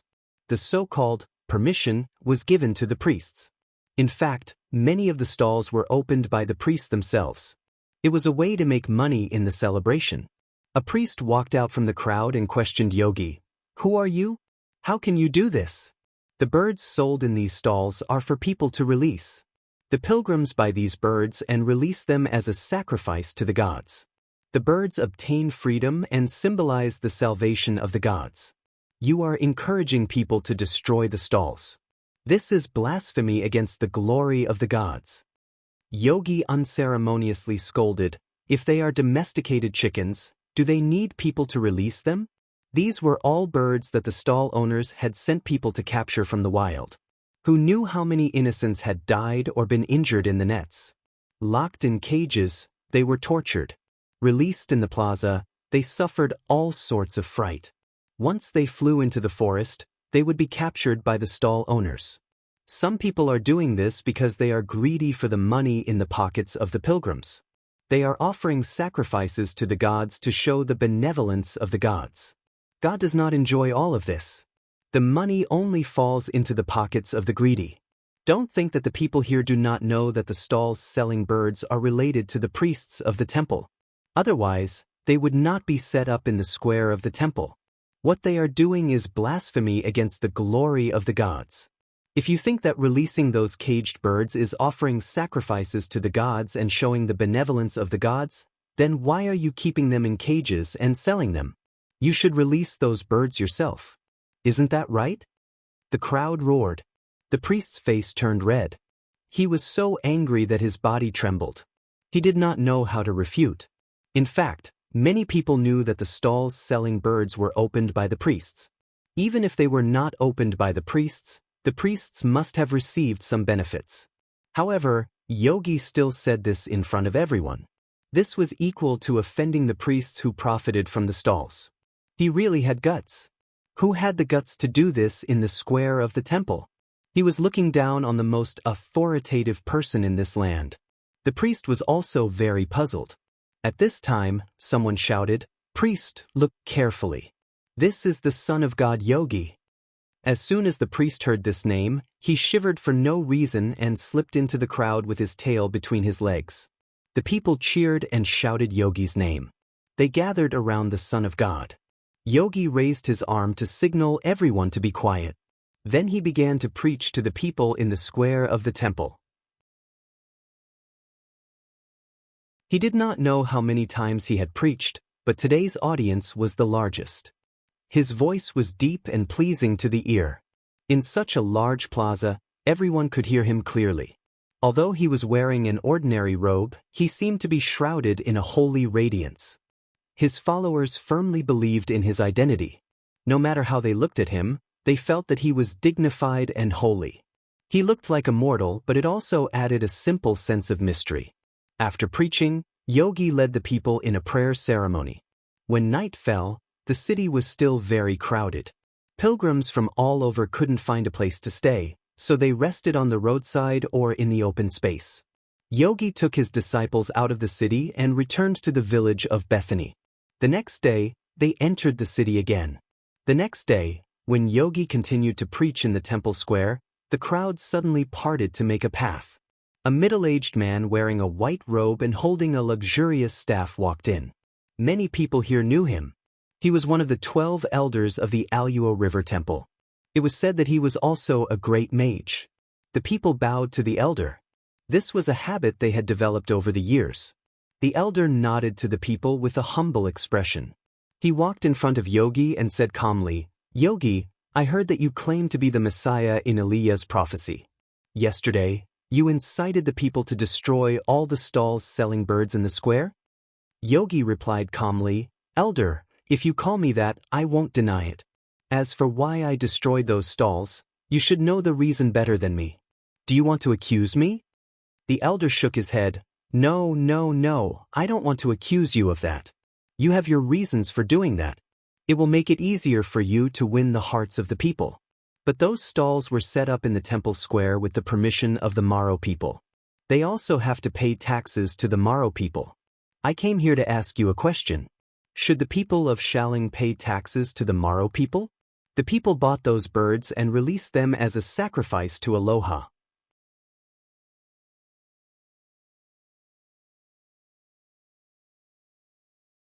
Chapter 373. This was a very sinister prank. The elder's question contained a trap for Yorgu. Yorgu was currently preaching in the plaza. If he answered that he shouldn't pay taxes to the Maro people, not only would he be violating the laws of the Maro Empire, but he would also be guilty of inciting a riot. He would be taken away by the Maro soldiers on duty. However, if he answered should, he would lose the support of the people. The Messiah that people were looking forward to was the savior of the Quelling and Suma people. They believed that this king of Quelling would lead them to build a new nation, conquer the Maro Empire, and rule the entire continent. Moreover, the elder's words had a more important premise. The people were buying birds to sacrifice to the Aluo River, but they had to pay taxes to the Maro people. How could they explain this? Yola was well aware of the elder's tricks, but he only sneered. He reached out and took a coin from a disciple. He raised the coin and asked the crowd, "Whose portrait is on this coin?" The crowd answered, "It's Kaiser." Kaiser and Augustus were not only the names of the two Maro rulers who once shook the continent, but also the titles of the Maro emperors. Yorgu shouted, "Then let Kaiser return to Kaiser. God doesn't need it. Have you ever heard of using coins to buy the privilege of entering the kingdom of heaven? It could only spend money to buy a space in the temple square from the priests and set up a display to sell the birds. People would then buy the birds and let them fly." He said that he was offering sacrifices to the Aluo River, but in the name of God, he harmed living beings. God will be angry. With a flick of his finger, the coin flew out and landed at the elder's feet. He cleverly escaped from the elder's entanglement, but he didn't expose the elder's trap. As long as the Maro Empire was the ruler of the continent, and the coins used here still had Kaiser's portrait, the merchants would naturally have to pay taxes to the Maro Empire. What did Yorgu tell the people about the real world and the ideal world? What was the world he saw? What was the kingdom of heaven? The Maro people conquered the continent, but they also provided roads, irrigation works, and stopped the conflicts between the tribes. It wasn't just the merchants of Quelling who had to pay taxes. Everyone under the Maro Empire's rule had to pay taxes, including the Maro people themselves. But what about the heavens of the Aluo River? What God needed was not these, but the true faith in the soul. Only by going through all kinds of tests could God reach the kingdom of heaven that transcended eternal life. It was another world, a kingdom that was completely different from the human world. The citizens were all filled with admiration as they listened attentively to Yola's speech. That elder found himself rebuffed and stood there awkwardly. It was he himself who had come to say that he had a question to consult with York, and in a tone that was certainly consulting. Now that Yorga had generously taught him in front of everyone, this honorable elder had also become one of the audience. He couldn't show the dignity that he should have in front of Yorga. He was simply taking the initiative to come out and embarrass himself, using his noble status to support Yao Qian. With a thought, the elder made another move. He tightened his grip on his staff and quietly cast the cursing divine spell. No wonder he was a great sorcerer. He could cast spells among thousands of people without leaving any trace. He wanted to make Ural's body feel heavy, his knees weak, and his head and shoulders lean forward. He wanted to make Ural kneel down in front of him for no reason. The mysterious divine arts were unleashed, but there was no reaction at all, like a clay ox entering the sea. Ural still stood there and preached to the crowd. Even his intonation was not disturbed at all. In terms of magic, Ural was much more brilliant than this elder. He knew what the elder was doing, but he didn't care. The best way to deal with a curse was to pray for blessings. Ural had condensed two gods' tears in his body and soul. One was passively refined, and the other was actively integrated with his soul imprint. His body was also an excellent artifact for casting a blessing. Even if he didn't do anything, the elder's curse would not have any effect. The surrounding people naturally didn't know any of this. But at this moment, something that made everyone dumbfounded and excited happened. The elder suddenly put down his staff, his knees weak, and his body leaned forward toward Ural and knelt. He pressed his hands on his staff and pressed his forehead and mouth against the ground. Then he straightened his arms and propped his upper body up. He bent his arms and kowtowed 3 times in a row, completely ignoring the dust on his robe and forehead. The 12 elders of the Aluo Temple of Shaling City were supreme existences that represented the authority of the gods. They had never bowed like this to anyone other than the statues of the gods. Only the Son of God could enjoy this kind of treatment. The elder's actions undoubtedly showed that he had wholeheartedly acknowledged Ural's identity. The crowd was extremely moved. Since the elder had knelt, the crowd naturally couldn't stand. In an instant, the crowd in the temple plaza knelt down. The disciples, too, prostrated themselves to the ground in obeisance to their guide. Only Ural was still standing. The last to kneel was the donkey behind him. No one noticed a detail. Just as the elder's curse failed, the donkey behind Ural suddenly raised its front hoof and lightly stomped on the ground. The elder then inexplicably knelt down. It wasn't because he wanted to, but because he was pressed down by an irresistible force. The elder struggled to get up, but the donkey stomped on the ground again. The elder who had just straightened his arms could no longer support himself and knelt down again. The donkey stomped 3 times in a row, and the elder kowtowed 3 times. At this time, the crowd in the plaza also knelt down. The donkey knew when to stop. It took advantage of the situation and bent its front hooves in a kneeling posture.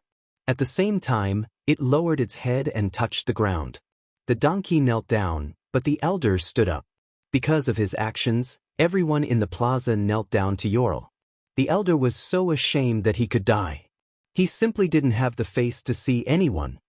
His figure turned into a green smoke and quickly floated away. He quickly disappeared into the temple. The elder left behind a document on the same day that he resigned from his position as an elder of the temple. From then on, he closed his doors and refused to meet any guests. Yul turned around and glared at the donkey, intentionally or unintentionally, but he didn't say anything. In this kind of situation, what could he do to a donkey? He opened his arms towards the crowd and said, "Rise." When Ural entered Shirling, he had already decided not to display any miracles that could disturb the faith of the people of Mihua. If he wanted to make the elder kneel, Ural had plenty of methods. There was no need for the donkey Medanzo to interfere. What Ural wanted was not to kneel down. Since he didn't want to do it, he couldn't force it. What he wanted was the sincere faith of the spirits. If he could use that kind of method to seek for the state that he was pursuing, why would he bother to come to the human world? The effect of Metatro's prank was very good. Everyone knelt down in front of him. But when Ural left Schurling, he ordered his disciples to bring the donkey back, fearing that the village would be returned to its owner. What had happened in the plaza had caused a St. Hall elder to close his doors. This was a public humiliation, and with his status, he definitely could not accept it. But the others didn't know the inside story, and the elder didn't tell anyone. He was too ashamed to speak of it. The other 11 felt a chill and fear in their hearts. If they had only wanted to arrest Ural before, now they had unanimously decided to execute him. Ural preached in the plaza during the day and returned to his village at night. He entered Schurling 7 times and did not ride the donkey for the last few days. It was now the 7th day of the festival, and the celebration was coming to an end. The people of Schurling were packing their things and would leave the next day. On this day, Ural didn't leave Schurling. He ordered his disciples, "Go find Whale and Flom. I'll ask him to prepare dinner for us today. It'll be in a quiet place where we won't be disturbed. Go wait for me there." Whale and Flom were the patients that Ural saved in the forest, and the only one who ran back to Ural to thank him. The disciples left, but Ural asked Judas to stay behind. There were bound to be mundane things to do in the human world. Ural and his disciples naturally needed to spend money to buy various things, and to prepare the necessary supplies for their travels. Judas was very capable and meticulous. He was in charge of managing money and purchasing various items, and he spent most of his time alone. Ural brought Judas through the streets and alleys of Schurling. There were bustling crowds everywhere, but strangely, no one recognized Ural. Ural preached to the people in the plaza for 7 consecutive days. When he stood in the middle of the crowd, everyone knew that he was the Son of God. But when he blended into the crowd, wearing an ordinary robe and bare feet, he looked no different from the rest. Even if someone walked past him, no one would realize that he was Ural. Schurling covered a large area, thanks to the scale built by Link in the past. There were even some mountains, fields, and forests in the outer city. Johann brought Judah out of the inner city and into the outer city. He stopped in a remote place and turned around. "Judah, my disciple, do you understand why I gave you such a name?" Judah's eyes widened in shock. "You're right." Judas's shoulders trembled, and he looked as if he had been waiting for something for a long time. He prostrated on the ground and said, "Respected guide, perhaps I should not address you as the Son of God, because you are that person. I didn't know the reason at first, but not long ago, I finally understood." Ural said calmly, "Congratulations on passing the test of endless arising and ceasing cycle. May I ask what you understand?" Judas replied, 400 years ago, Schurling had not yet existed, and the Great Flood had not yet arrived. This was a place called the town of Duk. A young miner by the name of Amen was lucky enough to excavate a precious god's tear. At that time, the lord of the Cape States of Igut, Roderick, brought a candidate adoratress to Duk in search of the god's tear. When the god's tear appeared, Lord Drick ordered his scribe to bring 30 gold coins to the young miner. But the scribe only gave the young miner 30 silver coins, and took away the god's tear in the name of goddess Isis. The young miner was not only unable to pay the 20 gold coins of taxes that his family owed, but he was also unable to do so.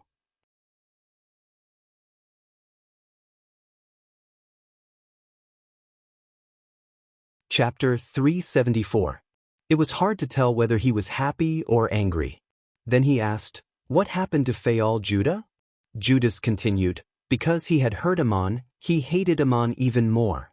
He was afraid of Ammon's revenge, so he continued to frame Ammon. When Ammon was appointed by the temple of Isis to secretly go to Saya in the Hittite kingdom to investigate military and political intelligence, Judas wrote a letter to the financial officer of Saya. Not only did he leak military secrets, but he also betrayed Ammon's identity. He hoped that Ammon would die in the hands of the enemy and never come back. But Ammon completed his mission and returned to Cape States.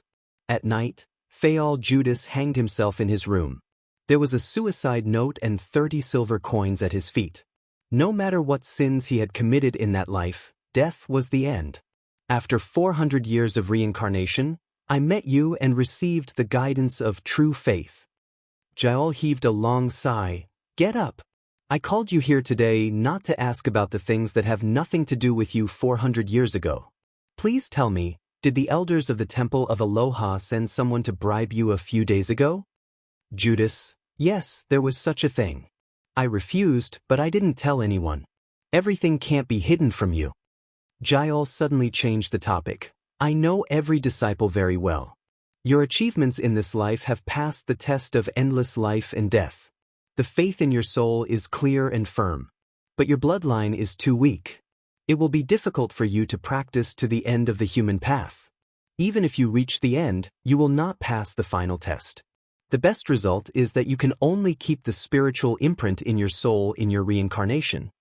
Judas was shocked. He raised his head and said, You called me here alone to tell me this? Is this your last command? A glimmer of light flashed in Jael's eyes. Last command?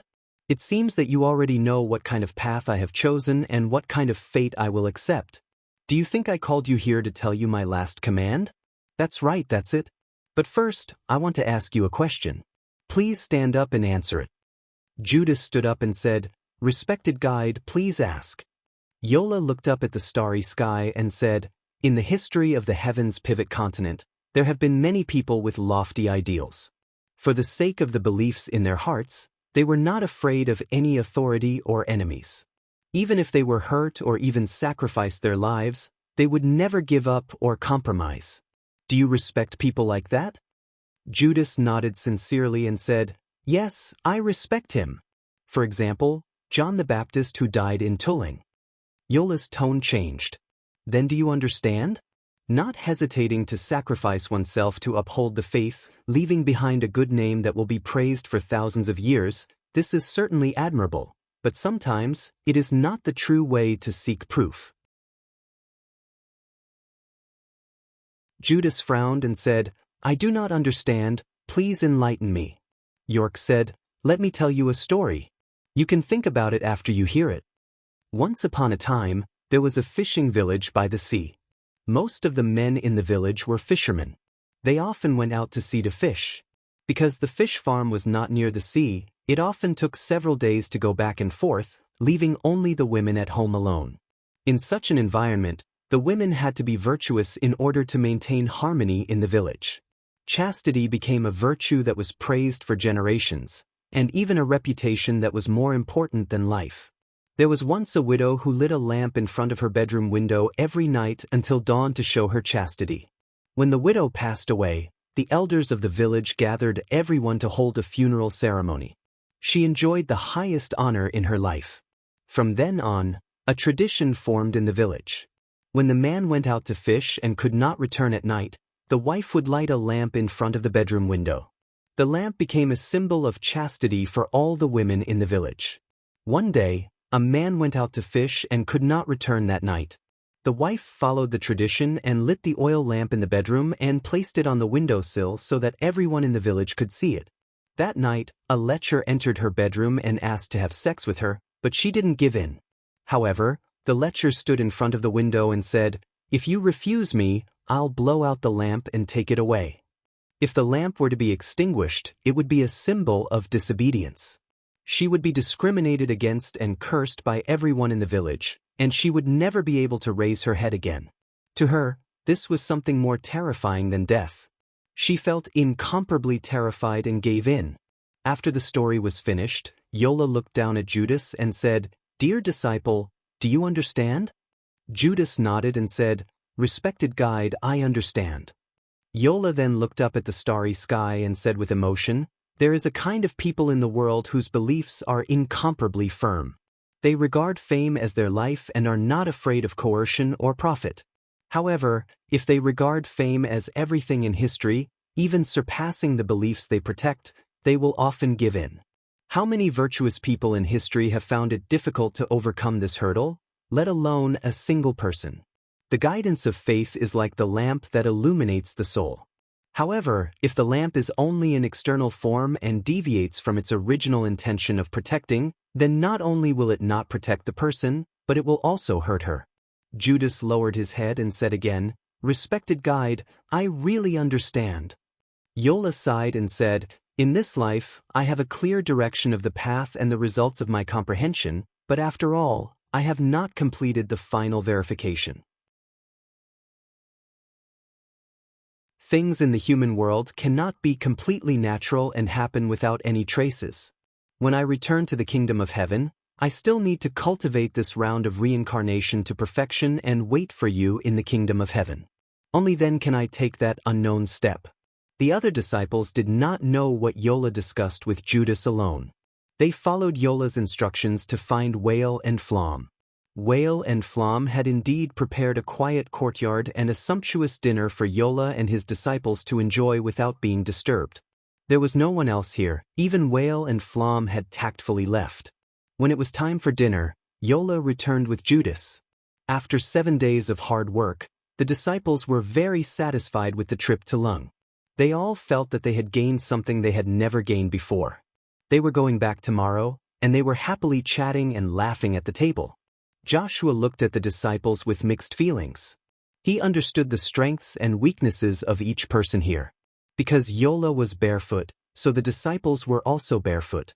Yola had requested that they not be disturbed tonight, because there were no servants in the courtyard. Yola saw that everyone's feet were covered in dust, so he went to the courtyard and took the water jug and towels that had been prepared. He went into the house and washed the disciples' feet one by one. The disciples were ashamed, flattered, and tried to stop Yola from doing this. However, Yola insisted on finishing the task. Then he said, "Do you not dare to accept me washing your feet with my identity? In fact, the guidance I have given you is much more precious than brushing the dust off your feet. You have already accepted it. There is no need to feel uneasy, just know how to accept this blessing." Dinner began, and Yola distributed food to the disciples. He gave the most delicious food to Judas. Judas was a little flustered, and when he reached out to take the food, he accidentally knocked over the salt jug in front of him. The disciples began to eat. Yola broke the bread and said, "This is like my flesh and blood." Then he picked up a goblet of wine and said, "This is like my blood. This is like my blood." The disciples did not understand. They all felt that their guide was a little strange today. Judas, on the other hand, was always distracted. He quickly finished his food. Yola looked at him and said, "Go and do what you have to do." So Judas left the courtyard and disappeared into the night. Yola said to the disciples, "When I am not here, you may betray me, and there will be times when you will be lost." Peter's face turned red. He stood up and said, "No, honorable guide, I don't know what others will do, but I will not do that." The other disciples rushed to say the same thing. Yola shook his head and pointed at Peter. "Before the rooster crows tomorrow, you will say you don't know me 3 times. Then he said to the disciples, "The loss of the spirit is not terrible. There will be times when you will betray Yola. But don't forget the faith that I have guided you. It will illuminate the spirit and help you find your way." After dinner, Yola left the courtyard and walked out of the city. There was a small hill covered with olive trees. The leaves of the olive trees had a faint silver-gray color. The forest was very quiet. Yola avoided the crowds and came here to meditate and pray. He did not pray for himself in the covenant, because he was God, but he taught his disciples what true prayer was, and it was also a kind of earthly ritual. Peter, James and John followed Yola. They knew that there were people in Selling who were hostile to Yola. Yola could be in danger when he was alone. They had witnessed the meeting between Yola, Moses, and Elijah. Yola did not seem to need the protection of the disciples. They were very tired and unknowingly fell asleep. Not long after, the 3 disciples were woken up by Yola. They heard the Son of God say, "Stay with me awake and wait for what is about to happen. Someone is coming towards us." The 3 disciples rubbed their sleepy eyes and saw a faint light in the shadows of the olive trees. A group of armed soldiers with torches were walking towards them. The one leading them was Judas. "You're tuning in to the Passion Pages YouTube channel. We're so grateful for your support, and don't forget to subscribe to join us on this incredible journey through captivating stories. Your generosity through donations truly makes a world of difference, as it's the primary source of revenue that allows me to expand and enhance this channel for you. Thank you from the bottom of my heart for being a part of this adventure.